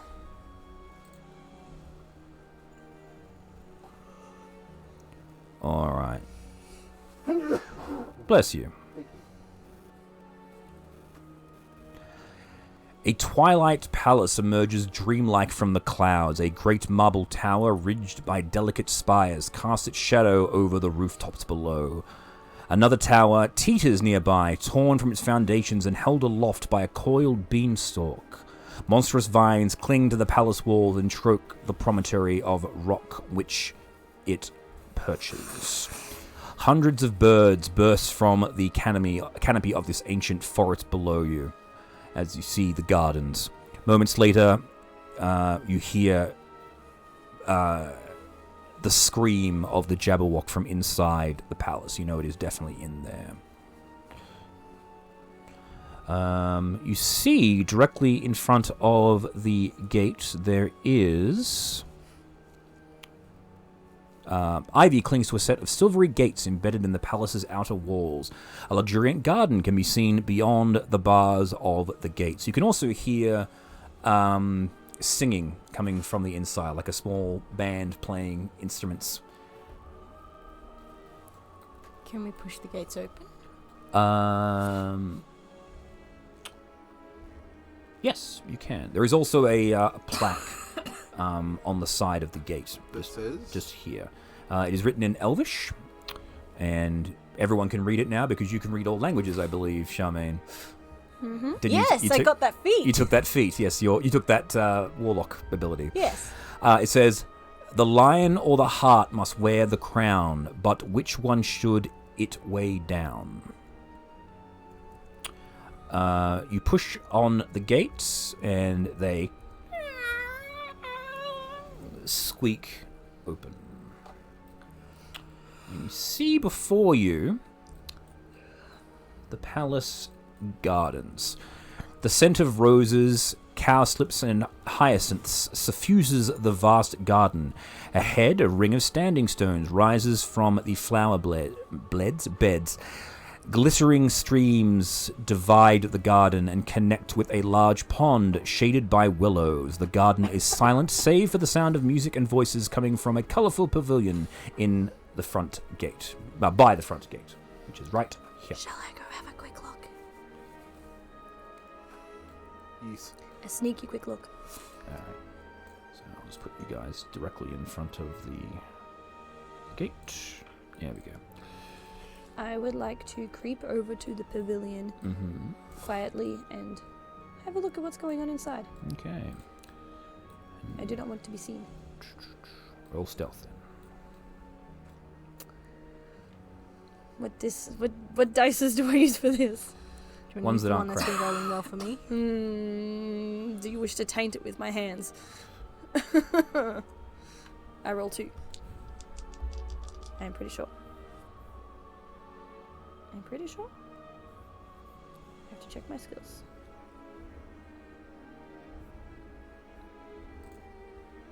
Yes. 22. Okay. It rolled good. You notice that the music is actually coming from a set of badges, all with instruments playing music out the front of the pavilion.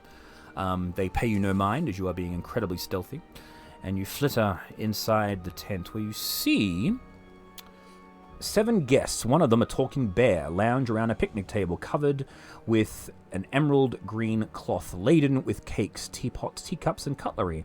2 of the guests are motionless and silent, but the others are engaged in spirited conversation. At the back of the pavilion, a string quartet of badger minstrels, which are actually at the front, playing music. Yeah.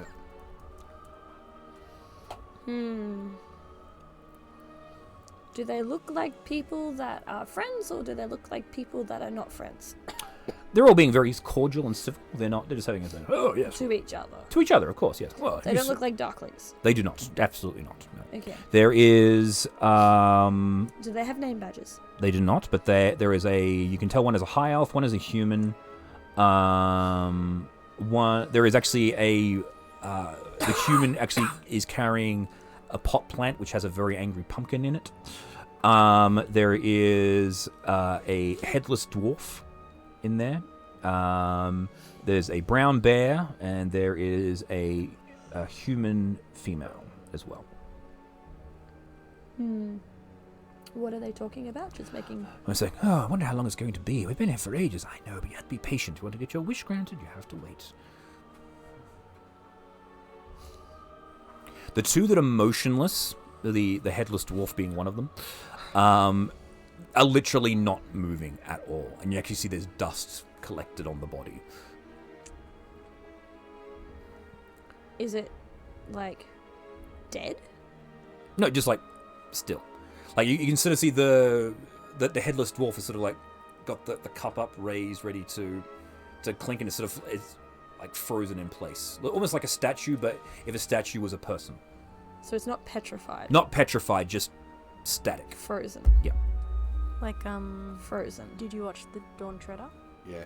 Yeah. Like, the people at the table, they were Yeah. just frozen. They were all asleep. Yeah.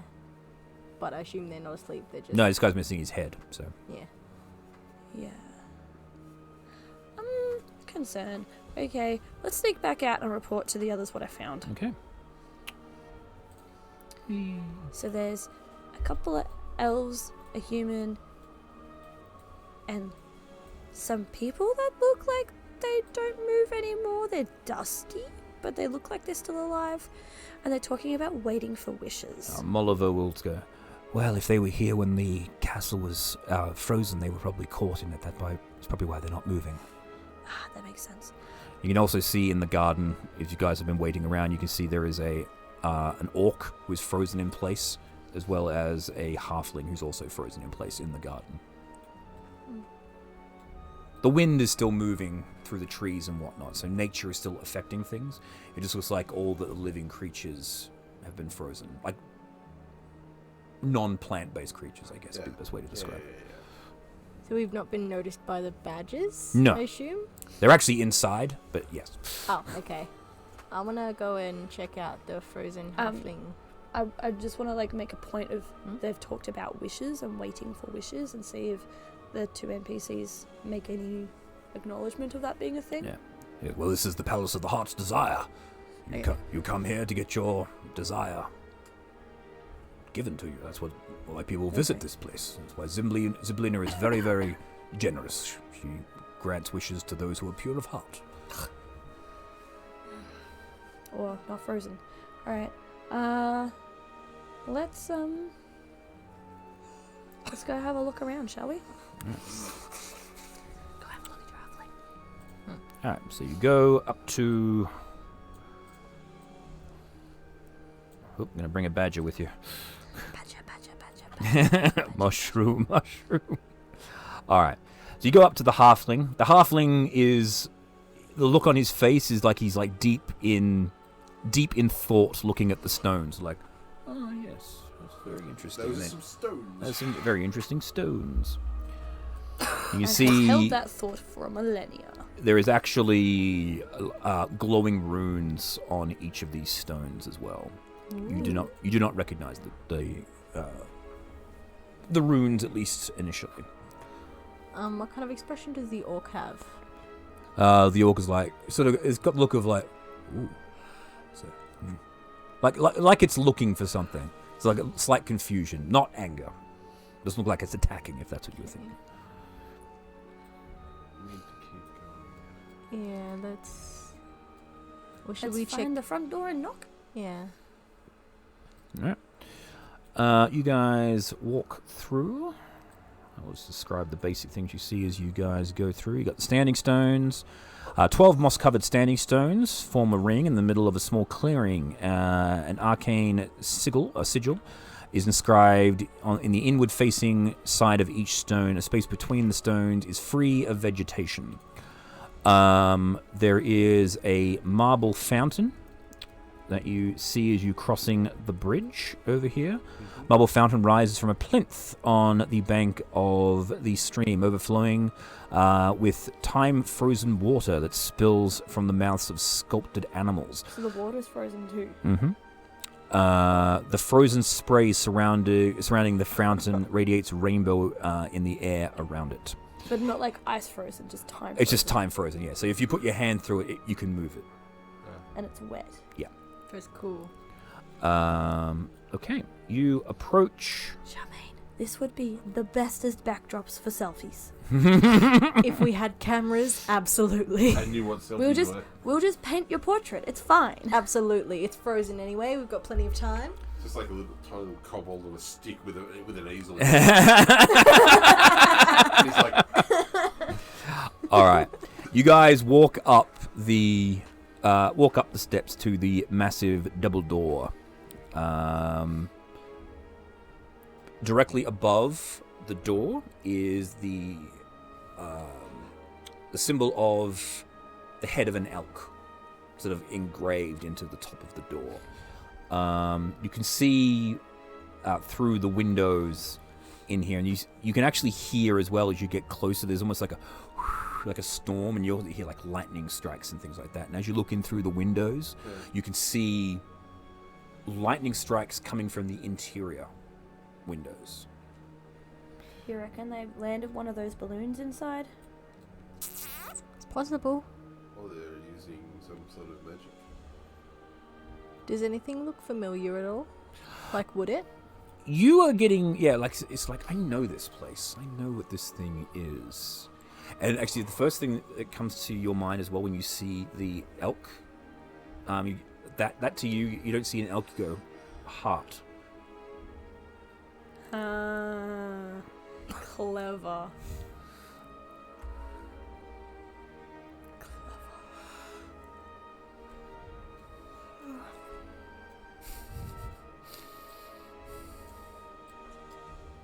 I hate it. Alright.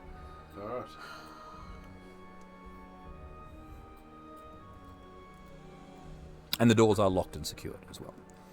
Unlocked? Locked. Are locked. They are locked. You cannot open them by pushing. So where did the Jabberwocky go in? From where you saw it, it circled. Oh, hang on. Camera's frozen. There it is. It flew around and then it ducked over this bit here and it crawled in somewhere over here.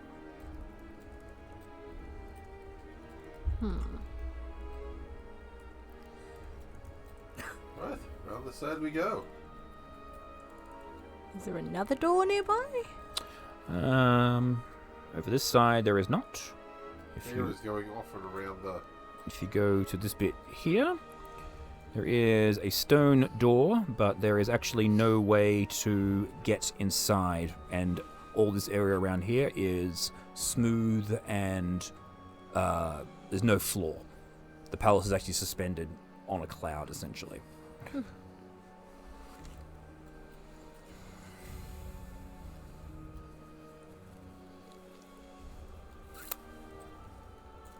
This door has no symbol above it, but it is also locked.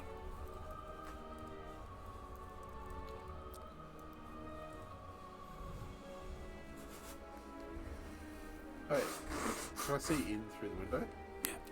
You see a big spiral staircase leading up.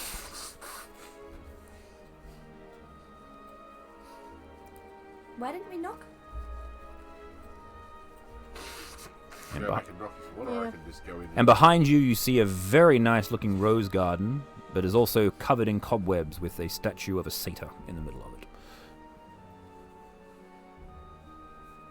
It's like a greenhouse. Yep. So it's been cordoned off from the rest of the... I'm tempted to just face step through the glass and try and unlock the door from the inside.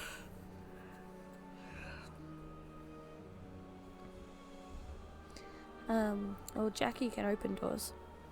Well, this is true. Would you like care to give this one a crack? Maybe try with your tools first, and then if that doesn't work, we'll knock. Okay.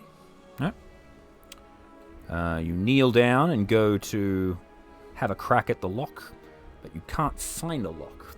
There's a doorknob, and that's it. There's no actual way to pick it. So you think it's locked by magical means. All right. What about the front door? Same deal. There's no actual I'll try not. on the front door. Mm-hmm. Oh, for use. There I is kick the door. Kick, kick, kick. just echoes. All right, I tried being polite. All right. I can knock it. Okay, so what are you doing? Front door or side door? Should we do the side door? Is it smaller? Side door is small. Let's do the side door. Okay. Alright. If we're gonna break in and enter, let's not do it obviously. Yes, with a knock spell that allows people to hear you from 500 feet away. Absolutely not. Yes. Over the lightning storm that's going on inside. Then we're not walking directly into the lobby. All right, cool. So you and the door swings open. Cool. All right. And I need to take the roof off now, because this is how prepared I am.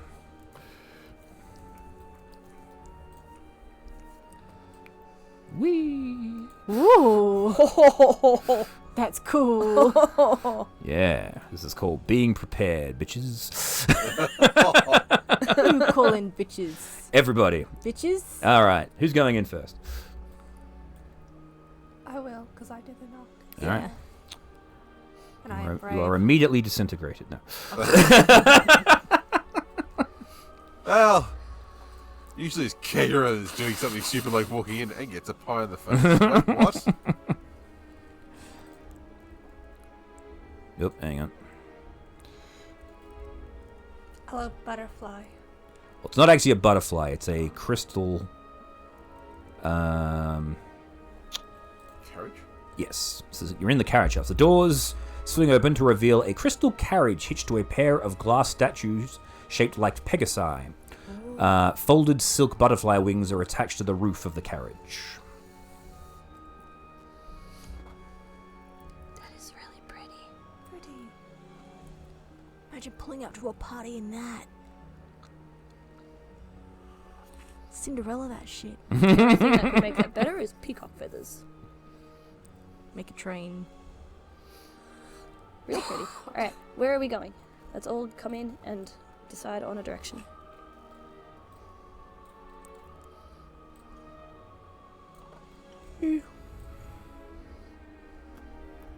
Alright. So I can see outside. Mm-hmm.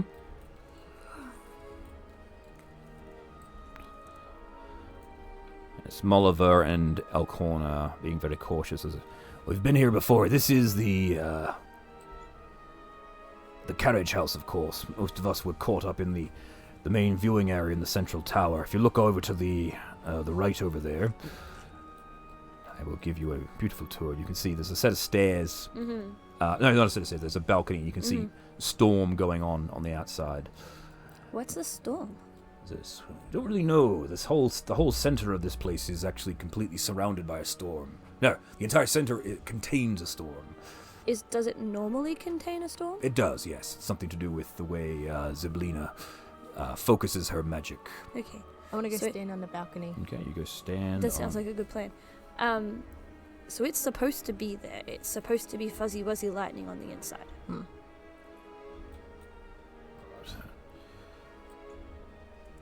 Okie dokie. So you stand on the balcony, you see a set of, like a corridor leading up to this tower here. Yeah. You see another balcony over the other side, which you would know would lead to the next area. But if you were to put your hand like on the edge, like as your fingers like sort of go over the edge, you actually feel like shock. You think if you actually to go past the balconies, it would not be a pleasant experience. So like Enderlin's balconies and the lightning and all of that jazz. Basically. Does the energy feel like familiar or anything, or It's just not lightning. Really? Just No, lightning. Just lightning. Okay. You are getting like the towers, because there's like a massive tower in the middle, as you've already seen from the outside, and then you've got these spires directly above. So these actually aren't in line with where you are. They're actually much higher up. Yeah. Okay. Because we're in a cloud. Yes, exactly. You're on a cloud, and there's also basically like the best way to describe the castle is the castle is sitting on top of a cloud, which and then the tower is mounted, and there's like a storm going on in the cloud in the center of it. So like the castle itself is actually hollow. Yeah. Makes It's- sense. And it's standing on a bit there. So the central, it's like if I pull it out here, it's like the central spires are suspended above the storm. Yeah. And then there's a series of bridges that go from this one here and this one here lead to this spire and this spire here. Yeah. There's like a bridge. I haven't actually got them in there. And then there's like bridges connecting the different spires to each other as well. And when you look over this way, you can see 2 more viewing platforms as well as another bit over there as well. This place is magnificent, however. I absolutely desperately need to go. But you, My blade. just the one feeling you're sort of getting from this place, Charmaine, is home. You feel very comfortable here. Well, let's have a look through this door and let's see where it goes. All right. Marching order, because it's a single fire door. Well, I'm at the front somewhere, but I can't open doors because they are heavy. All right. I'll open the door. Who's grabbing Charmaine? Charmaine's Well, I grabbing. was with Charmaine, so I'll grab Charmaine. Okay, Charmaine's grabbing Charmaine as well as. Alright, cool. So, this door is unlocked. Fabulous. You see before you a large hallway with a beautiful flower rug. It has a descriptor. Where is it? This place is very well described. I'm really, very, very appreciative of it. This is area 29.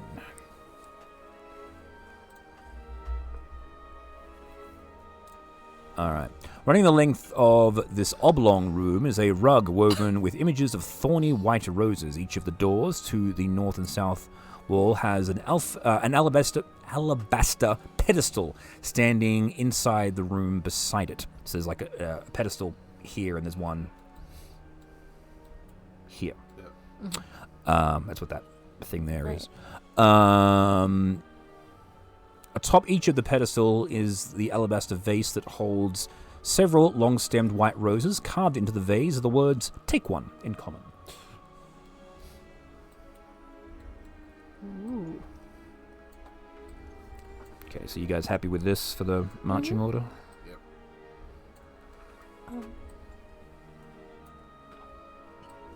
Do you have a weapon, Kegara? He's got his whip. But I don't have my primary weapon.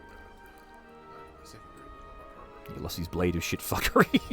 Stuck it. That's why I'm like... Yeah, yeah. Kegara's like... The blade of shit fuckery is in the Jabberwock. And Kegara's just like, he's starting to get anxious now. Like, it's like, don't care about all this beautiful stuff. Normally I'd be like all about this, however, where is the dragon? Turn to the dwarf and go, where does the dragon live? It's in the cauldron room, a bit further up. It's basically in the main dining area, so on the other side of the palace. Lead me to it. We're sort of going in that direction anyway. Good. What are you gonna say, Kegara? Excuse me, Mr. Dragon, sir. I accidentally stabbed you with my sword. Can I have it back? No, I have another plan. You'll see when we get there. All right. Cool. So you guys are all heading in. Okay. In the meantime, though, because I've got the silver dagger. It's like the Halber's kiss in one hand and silver dagger in the other. All right. So I still have my spare sword. I'd lend it to you. It's I've only got the one though. has to be particular types of weapons in order to get the finance. is anyone grabbing a flower? Because it says take one. That's what I'm asking. Can I like do a is this suspicious sort of check? Is this a trap? Yeah. You can check for traps. Sure. Make a investigation.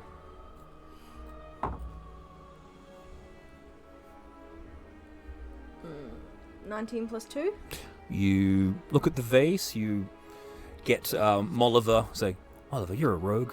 Yeah, it's like doesn't think you dust it for prints. You run. Magic numbers appearing behind you. They're just roses in a vase. I want to take one from the far end. Okay, you grab a rose. It's a little bit dusty, but you get one quite easily. You also hear coming from the side again. You can see lightning doing it. Alright, cool. So Charmaine is through. Kikara, are you grabbing a flower? No. Nope. Alright, cool. I'm going to grab a flower. Okay. And I'm going to... Well, you're with Charmaine anyway. Yeah. I'm going to put something random that I found, like, on the table in return. Okay, cool. This door here has the symbol of a lion above its head, above the door frame. What did that phrase out the front say? Something about a line, something about a heart. Did you write it down? I did not. Can you read it out to us again? Sure, I can. I feel like that's important. Yeah. I didn't catch the wording the first time. I was too excited with the castle. Yeah. You distracted us. Yeah, so I distracted with pretty pictures. Ooh, butterfly. Ooh, butterfly. You're gonna bum. The lion or the heart must wear the crown, but which one should it weigh down? What's through that door? The lion or the heart must wear the crown, but which one should it weigh down? Correct.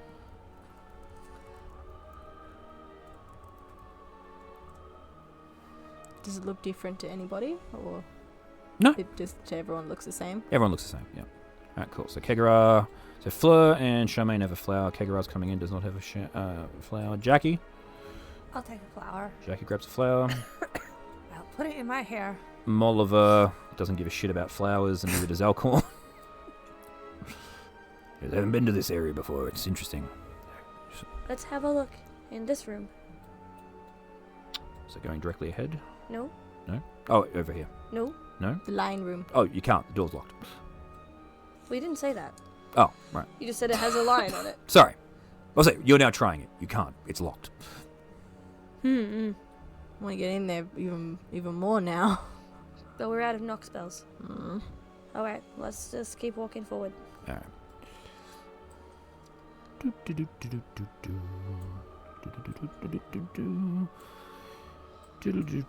As the group gets to here, the carpet whoom, flings up and attacks Kegara. Of course it does.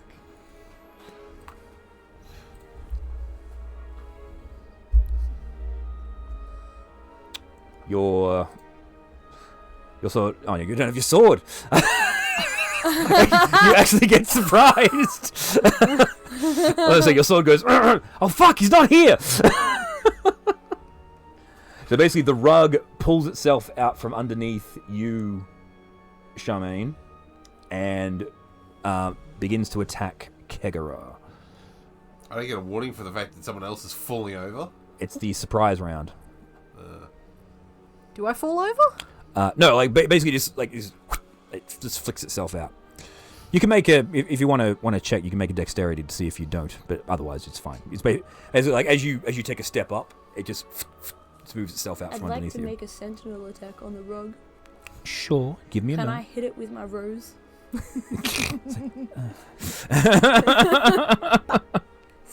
it! You've been hit with a The rose. rug of it white fucking roses. hurts. Okay. The white roses. Yeah, this is a 40-foot long rug of smothering. It's a very large rug of Oh, boy. smothering. Is it a magic rug? It is, yeah. What? Okay. You're raising your eyebrows at me like you know what the hell it is. It's moving. I'm pretty sure it's magic. Magical, yes, Yeah, exactly. but dispel magic. Rug goes back to being a rug, yeah? No. Dispel magic mostly works on things like spells that are cast in that moment. It can potentially do it, but it's not a yes. Yeah. Let me just put it that way. Alright. It'd be like rolling against a 5th level spell or something. Like you'd Okay. have to meet a certain DC. Yeah. or It attempts to smother you. It fails to do so, And now, that was the surprise round. Now we roll initiative. Basically, it springs up, draws itself out, and attempts to attack you all. 23. Fair. All right, cool. So, Kigara, you're up. You have an angry rug attempting to menace you. Well, I will hit it twice with The smooch. so that's 24. 21. Hits.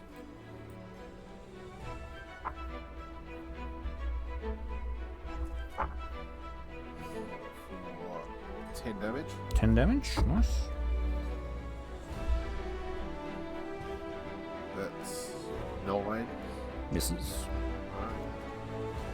And You won't get your third attack unless you've got a secondary weapon. I do. Silver dagger. 17. Hits.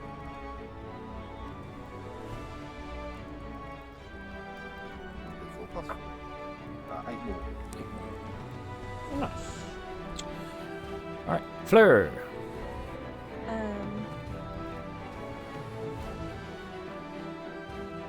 Go get a rose. And I point to the vase.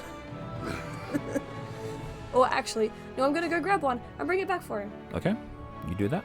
Meow, meow. And give you a rose. It doesn't attack you when you leave its line of sight, by the way. I figured it didn't attack me already. Yeah. And now you have a rose too. And then I will stand in front of Kegara to protect him and take up patient defense. The rug turns around and goes after the other two people that don't have roses.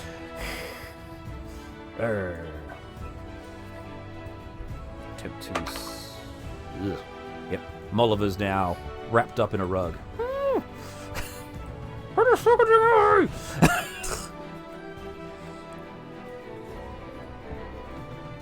That's it for the rug. Addition, start of each of the turns. Jackie, you're up. Can I just get a rose and give it to the person? You can give it to Elkhorn, but you can't give it to Moliver because she's currently inside We the have rug. to pull the rug off of her, and then we can give her the rose. Okay. And we need strong people to do that, probably. I'm not sure. Well, can I just give a rose to the other Yeah, one absolutely you and tell can. So her that you can leap over and just say, "What are you giving me this for?" Oh, I get it now. Okay then. No wonder you drinking so far in here.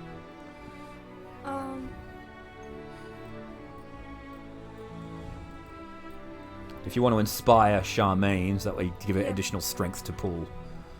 Alright, you can have an inspiration. There you go. Gee, thanks. And Charmaine's going to run over and grab, And we need Try to and- give him a rose. trying to unwrap the rug. I'm guessing. Yes. Go for it. 15. Yeah. She can't. You've got her out. Get a rose! And then Elkhorn will grab a rose and put it in her teeth, and she'll and then the rug will just unfurl and go back to being a rug. The silver dagger back in its rear sheath. Well, that was unpleasant. Means we need to look out for traps that are not only physical but also magical. And follow instructions, I guess. It would seem so. Thank you very much for your assistance.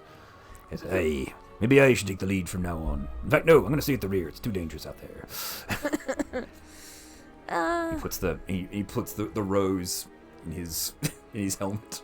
Well, I'm guessing the roses go in the jar at the other end. Ah, good point. All right. You just need a rose to cross the the corridor. So you guys go through. I'll keep my rose. I'm going to put it in my braid. Okay. Those that wish to return their rose may do so, and you can pass Return through. the rose. You can pass through this area without further incident. Well done. And we didn't have to hurt a rug. Didn't have to murder a rug. Second rug you would have had to murder.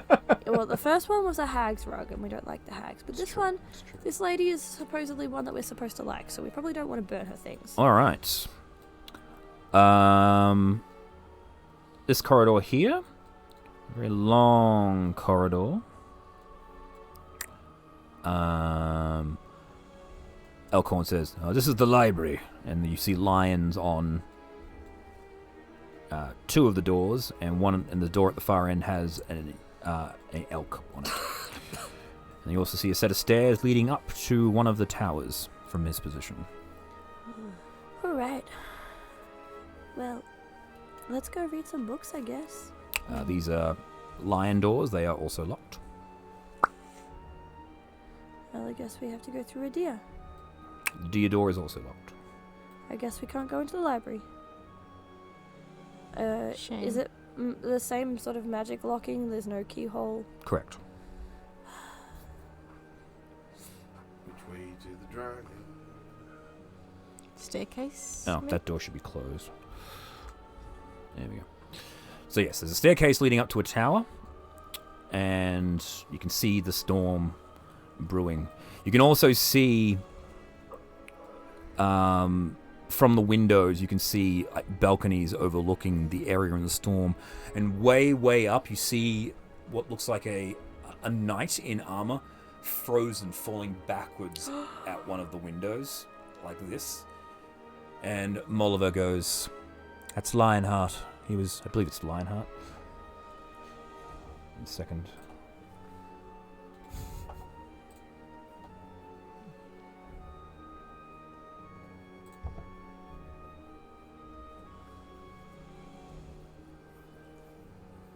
Elkhorn, Moliver, Ringleron, Strongheart. Sorry. So that's Strongheart, our leader. Looks like he's bitten off a little bit more than he can chew. Hey, he'll be fine once we can get him out. We can freeze him without. If we can freeze him without freezing anyone else, we'll be able to grab him before he falls to his death. Looks like one hell of a fight, though. Or you could, I don't know, tie a rope around his leg and then tie it to the balcony there, so that way when he falls, he just swings down. Oh, that's true. Yeah, good thinking there. Or, you could just lasso him and pull him over. Well, yes, there's that option to us. Stop it. Anyway. So, which way do you want to go? You can go to the end. There's a spiral staircase, and the corridor also zips around the corner.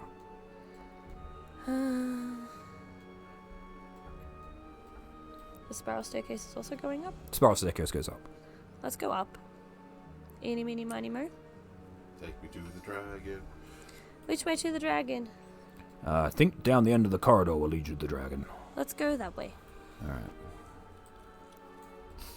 Kegara's only one-track mind. I'm not gonna lie. Kegara, Yeah. do you reckon I could maybe sneak over to the dragon and pull the sword out and come back? No, leave the sword in the dragon, because that's what's gonna hurt him. Why are we killing the dragon? Because he's a dick. Why have they got all these doors open? He attacked us. And The dragon is Ziblina's pet. Okay, you get to this bit here. Another locked door without ability to do so. It should be through here, and you can hear.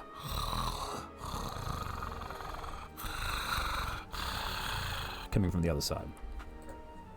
I And turn to This door has an elk on it. the two people, and I'm like, do we want to kill the Wabberjock? The Jabberwock? the Wabberjock. Wow.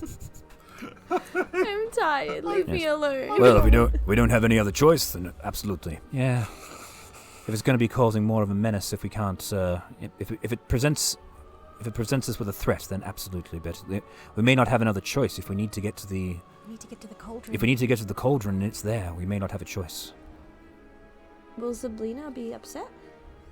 Possibly, but she's also forgiving. She would understand that the situation required it. Okay. I just don't want to, piss off her. The poor Wabberjock. Or the Wabberjocky. Is mother person. Yes. You see there's actually writing above this door as well. It says, the Talking Armory. Is it unlocked? It is not. Bugger. And it is an elk. All I can think of is the singing song from Roger Rabbit. Wicked. You actually, you put your ear to the door, you actually hear, I'm sharper. Yeah, well, I'm blunter. I wonder, if one had the appearance of an elk, would one be able to open the door? Jackie! Give it a go. All right, you zip. What do you mean? That's not an elk, though. A deer. It's a heart. make yourself into a heart?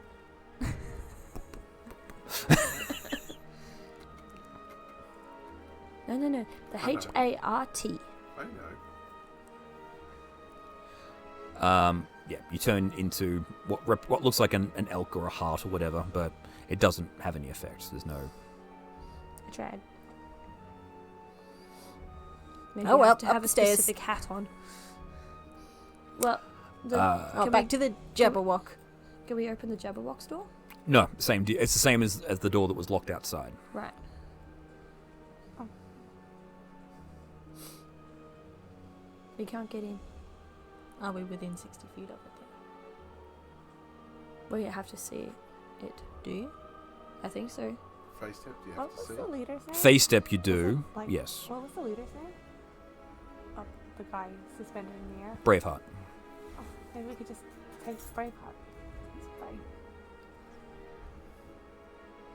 I'm confused. Take what from Braveheart? I think she's saying you need a heart. We could get Braveheart. Maybe he can open the door.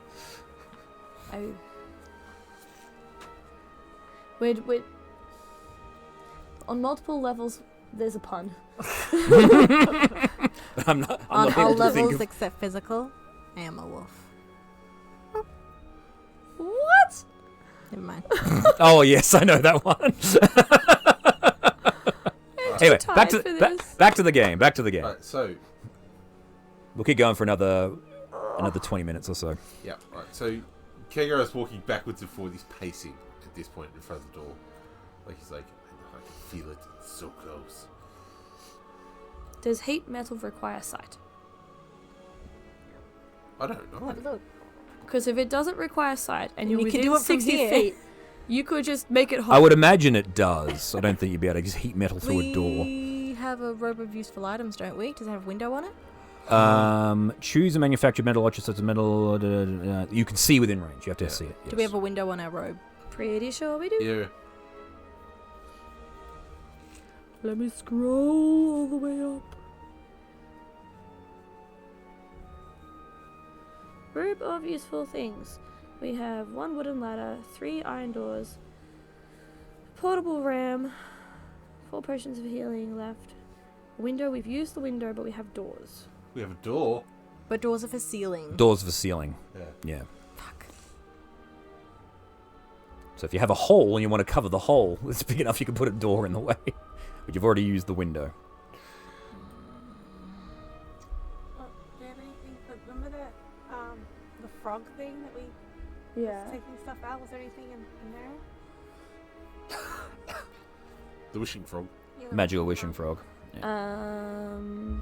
Well, while this is going on, did you guys, if this doesn't work, did you want to go upstairs via spiral staircase or via the go to the central spire? I have a wand of secrets. That would help. You reveal secret doors within range. Yeah. Alright, so let's... We need to find a way in or around, so we need to go... If we go up the spiral staircase... Or do you want to just... Because I don't feel comfortable taking on 2 hags without a blade that does more damage than D4. Just saying. Tell you what, that Snicker Snack. Oh, Snicker Snack's so good. Yeah. Don't make me hungry as well as tired. Yeah. Now this is what you hear the weapons in the room chattering to each other saying. I want the Jabberwocky to help us out. That would be nice, wouldn't it? If it wasn't so dumb. Busy eating us. Let's go to the central thing and just deal with it. Oh no, well, let's go up the spiral. Yes, you got the spiral staircase, which is right here. Yep. With a lion door, I believe. Yes, a lion door directly beside it. And then there's the staircase that leads up to the spire. They're the only two means of Well, egress. if we can't get in through that door there, maybe we go up a level and then across, yeah?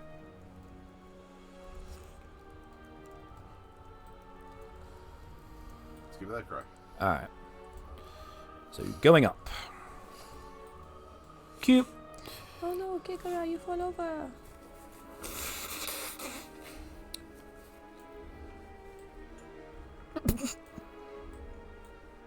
Whee! Yeah, everyone sort of bundles together. And I pick them up. All right. Chester's with you, by the way. I just haven't done. Yeah. Scarf too? Scarf too. Yeah, Scarf's always with you. Unless otherwise specified. The only time I really crack out the Scarf separate miniature is when you send him off to do other things. Yeah, fair. He's always just around your neck otherwise. He's a Scarf. Well, as we're walking, she's just stroking Scarf's little head. Mm-hmm. He's like Jesus. He's always watching you.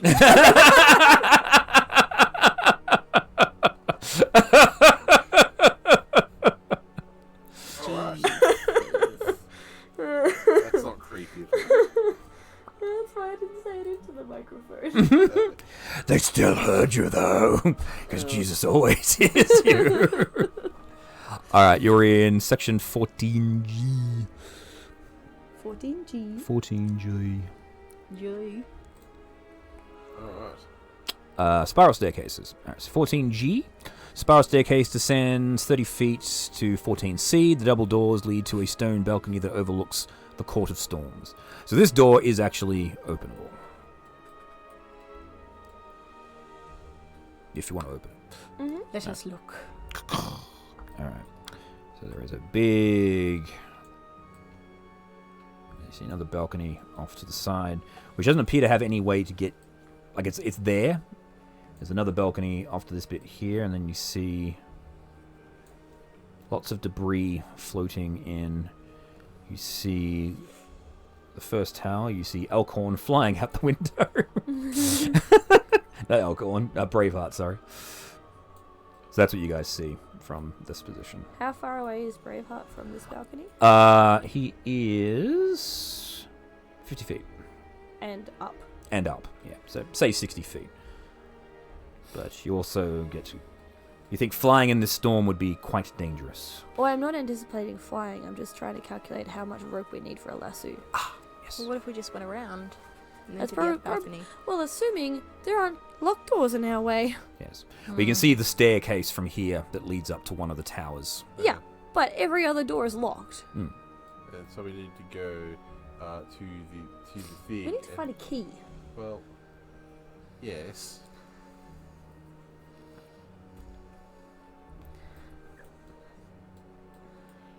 And why is there a balcony there but no way to get to it? I think it's actually a balcony down below. Yeah. Okay, that would I think make that's more I think sense. that's why, actually, now that I think of it. Alright, I will ignore that Yeah. and continue back in and follow the corridor because Yep. Mm-hmm. where else can we go? Right. You see a corridor filled with a bunch of Doors. doors. These doors are all unlocked, except for this end room, which is locked. Oh, some of the doors that go to the thing are locked. Are they magic doors? Yes, again, they're non-pickable doors. If you wish to enter into these rooms, I can describe them all to you. First one on the left. Alright. I guess that's the floral one. So the white room? Yeah. Alright. Is everyone following me? Yeah. Yes. Let's use Fleur for now.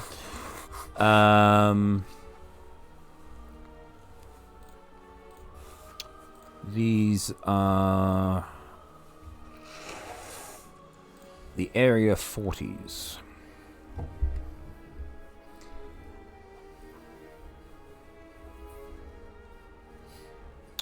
Alright, the White Room. You see a handsome... Oh no, you should be there. There he is.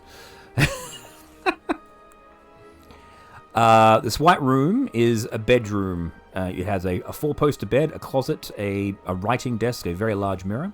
And you see a sleeping handsome male in the bed wearing, you know, your typical white robes and the old-fashioned sleeping cap with the bauble on the top. And he's just laying in bed, and it doesn't appear to be breathing. Oh. He does not appear to be breathing. He does not appear to be breathing, no. You watch him, he's definitely not breathing. Can I do a medicine check on him? You can. Does he This have is a castle smell? full of frozen people, though, remember? He could just be frozen. Probably. It's just polite, I suppose. It's polite to do medical to offer someone medical assistance if you see them not breathing in bed. Do I roll that? Yes. I rolled a what? Oh, I rolled 10. 10. All right. Doesn't have a pulse. If he doesn't, you'd think he's dead, but he's still warm. So you think he's just frozen, like all the other frozen people you've seen so far. Oh. Cool. And there's nothing else of note in this room, unfortunately. Oh. What Yeah, about but- the desk? Desk just has. It looks like it hasn't been disturbed. Like there's papers on it, but there's nothing's been written. He doesn't have anything on his person. Nope. He's just got regular traveler's clothes. Nothing of extreme value. It just looks like he was here spending the night. Oh. I'm gonna step in, look around the room, and then go back out to the next door. Mm-hmm. Charmaine, you head to the next room over. This is the blue room. The blue room, it has a line of bluebirds perched motionless on the sill of an open window. The room is otherwise unoccupied. Next room. Yeah. I guess that'll be the red room. Red room. Where you meet the Black Widows. The what? In the Red Room is the place where they train the Black Widows from the Marvel Universe. Oh. Anyway, you see a high... In fact, there's art for this one. Yay. There's art in this room. Art. Yes, I can show you art. Woohoo. Oh. Ooh. Are they rose petals or are they vines? Not sure. Give me a second. I'm guessing they're rose petals. Kind of like ginkgo. A high elf noble with long hair stands in the middle of the room. The elf is holding a crystal goblet of water tied to his belt. That wasn't a she, it was a he. Is a glass-handled rapier. A goblin stands next to him holding a tray with a decanter of water on it. And then you see Are they frozen too? They are frozen, yes. Can't this is so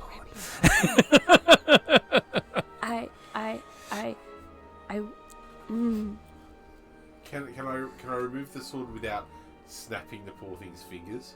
It's on his belt, yeah. Oh. Like, you can actually manipulate... the person's frozen, but you can manipulate them without hassle, so... Yep. I want to take the water or the glass The glass, yeah. off of the goblin's tray, Okay. and I want to put it on top of the wardrobe. Okay. Done. I was like, I want to tip it on his head, but that seems mean, so I'm just going to hide it. Okay.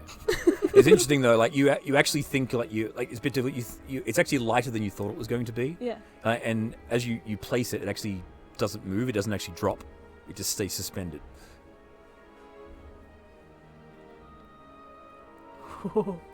I'm gonna, instead of leaving it above the wardrobe, I'm gonna take it and put it above the elf's head. It just floats there precariously.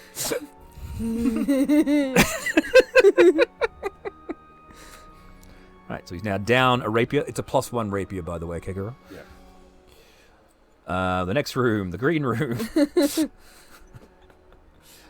The green room, a well-dressed forest gnome stands on a stool in front of a vanity, looking into the mirror as she combs her green hair. The vanity has various cosmetics and vials of perfume on it. I'm gonna smell all the perfumes. They don't actually smell. Baka. Yes. And I assume she is frozen because she didn't say, "Get out of my room." Yes, bitch, let go of my shit. I like the cosmetics. She's gonna just grab various cosmetics, start I pocketing. mean, I was just smelling it. I want to be pretty. All right, so Jackie steals the cosmetics. You can just transform into being pretty. You don't need makeup to be pretty. You just have to choose to be pretty. Or whatever you think pretty is today. I don't know, it changes with your personality. And finally, She doesn't have, that's why she's... and finally, the black room. 6 goblins in the midst of cleaning the room. One of them is perched precariously on a stack of chairs while reaching to dust the top of the black wardrobe. Looks like they're actually in the midst of falling. Like, they're like, Oh, I'm gonna grab him and put him on the ground. okay, he's on the ground. You find it's actually very easy to, like, all you need to do is, like, push, and he just drifts very slowly to the ground. It's like your, I'll explain later, never mind. Alright, cool. That is all the rooms on this level you are able to gain access to. Can we go up the spiral staircase again? No, spiral, you're actually at the top now. Bugger. I have to go back down. And have to try the cross ladder thing. Shaman. Alright. So, well, you're already here. Yeah. So. Or is that the staircase we were going to Yeah, that's the staircase that leads up. Okay. This is where it comes out. So rather than taking you back down, I can just put you straight across. That's helpful. All right. Ooh, what's in the box? In this, What's in the box? What's in the box? What is the box? Danger. Danger is in the box. Danger's in the Danger, box. Will Robinson, danger. 48E. Turrets. Okay. Characters can reach this chamber. You see an emerald green coffer rests on a wrought iron pedestal in the middle of the room. The coffer contains a faintly glowing plum-sized jewel of green crystal.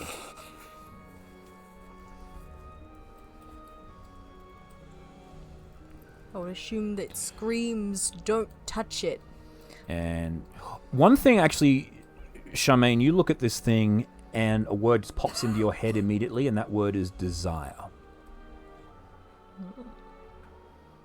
Meaning I want it, or No, like you sing this thing and so you think that is desire. Can I sit on the edge of the coffer, the emerald green coffer, and cast Identify You on can. the glowing green gem for 10 minutes? Okay.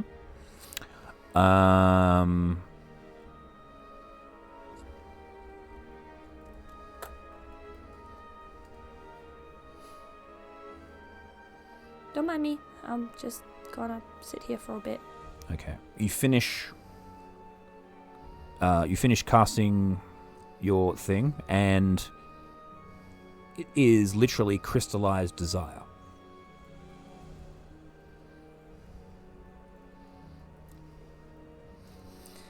So do you think the heart and desire go together?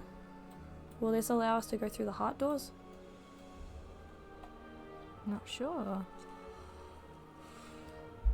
Do you pick up on anything that it's dangerous to touch, or like touching it will do anything? It doesn't, like, you don't get that through an identifier, unfortunately.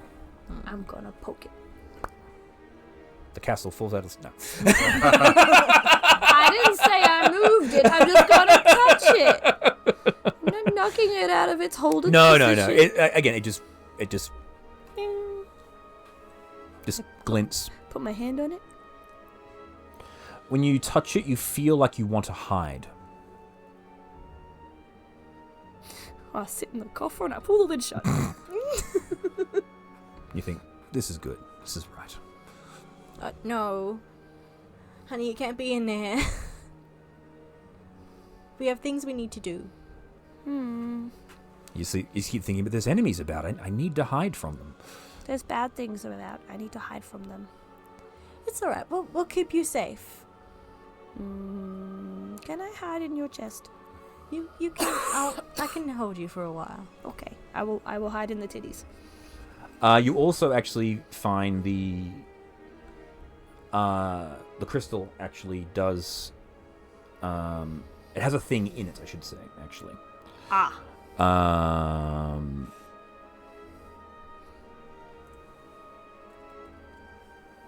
So now that you've actually locked yourself in there with it, this is when it actually reveals.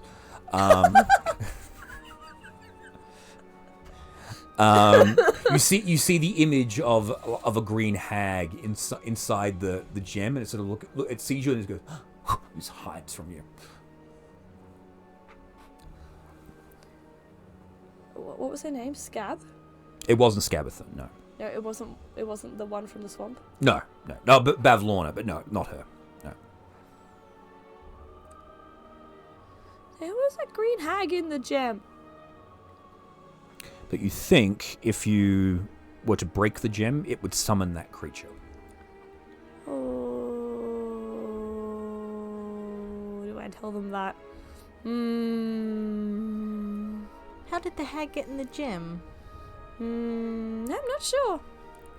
Let's just leave that be for now. Well, we can come If- back to if- it later. If we wanted to let it out, we could break the gem, maybe. I don't like this. I'm gonna hide in your skirts again. We've please. not had good experiences with hags before. Let's just leave it be for now. Pat, pat, pat.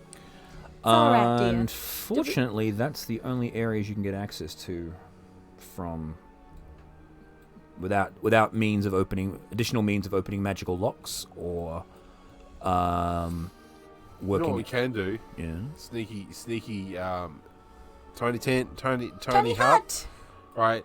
And then open the door. The next day, you walk up to the lock and go and open the lock. Yeah, we could probably Do tiny hut in one of the bedrooms. So you guys are gonna take. You've only been awake for like 4 hours, so Oh. again, this is like literally the morning you rang the bell, you flew here. You've been here.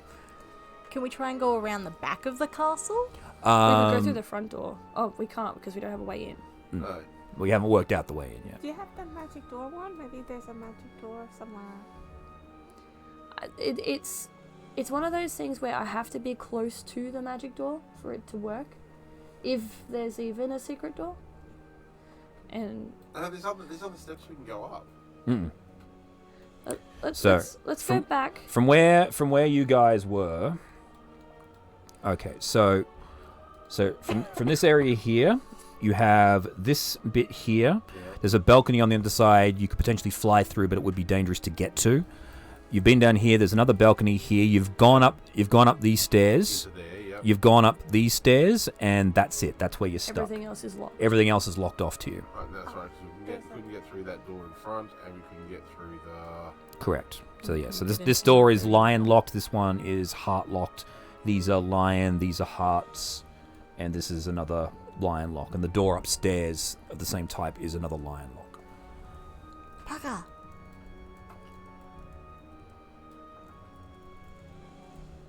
So I'm thinking what time is it now? 10:30. Yeah.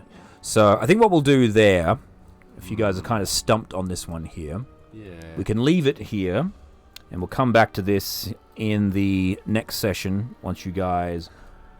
Well, the other thing to do is to go out back into the gardens and look for another way in. There might be like another gateway or another tunnel or Or we could see if the people in the tent know anything. yeah. Very, very true. Did you want to do that now, or do you want to save that till next Yeah, week? let's do it. Let's do it now while we're thinking of it. Yeah. All right, cool. We'll forget. So you guys march downstairs. Mush. Mush. Bloop, bloop, bloop, Blub, blub, blub, blub, blub, blub. All right, cool. It's like, bitch. All right, who's going in?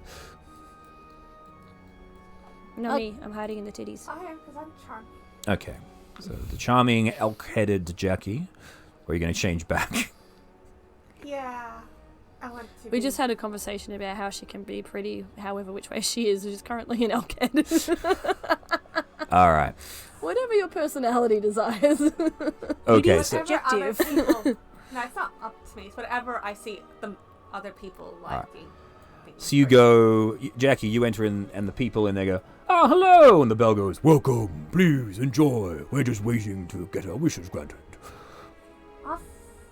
Cool. Well, what if we wish to get into through the doors? Well, we have to wait to be let in, and there is a way in, but we haven't worked that one out, so we're just waiting. Yeah. Yes, please enjoy. The food is all here. We're currently waiting for a group of people called the Four Abreast. Oh, that's us. Oh, well then this is for you, and he hands you a box. It's a nicely wrapped box with a bow and a little tag on If it. you tell me there's a key in there. Do you open it up? So I can open this? Yeah. Okay, I'll open it. It has like a little flute inside of it with a note. Says, "Many thanks. May fortune smile upon you. Yours, Sir Talvir." It's the dragon nuts. Yeah. Oh. What does this do? We don't know. We think it's magical, but none of us have the means to identify it. I do. All right. Let's sit down and have some tea. Come out of the and- titties and Cast identify on the Hello, table. little one. Yes, it's a chime of opening.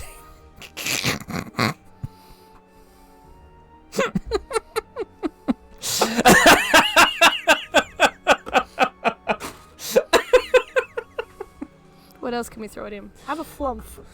No! Ah! No, I've been flumped to death. Alright, so a hollow metal tube measures 1 foot long and weighs 1 pound. You can strike it as an action, pointing it at an object within 120 feet of you that can be opened, such as a door, a lid, or a lock. The chime issues a clear tone, and one lock or latch on an object opens unless the sound can't reach the object. If no lock or latches remain, the object itself opens. The chime can be used 10 times. After the 10th time, it cracks and becomes useless. And that's an incoherent scream. And Like, that just- you know that sound of just you know that sound of just of somebody that's just like they've just gone over the edge, right? Kegara's like incoherent scream. and that is where we will leave today's session. Oh, hang on, I gotta put the lid back on.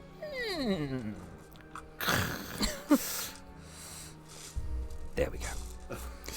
Cool. Kegara is right, Harry.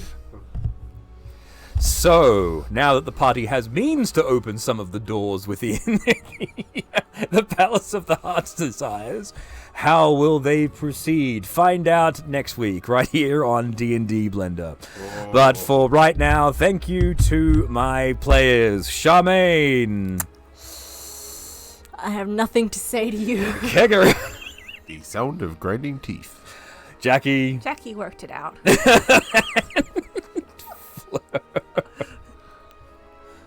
What? You want me to say something? Sure, say something. Take 1d4 psychic damage.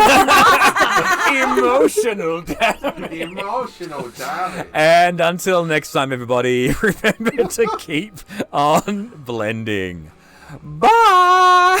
Later, Tater. What do we call this episode? Fucking locked doors? It's like-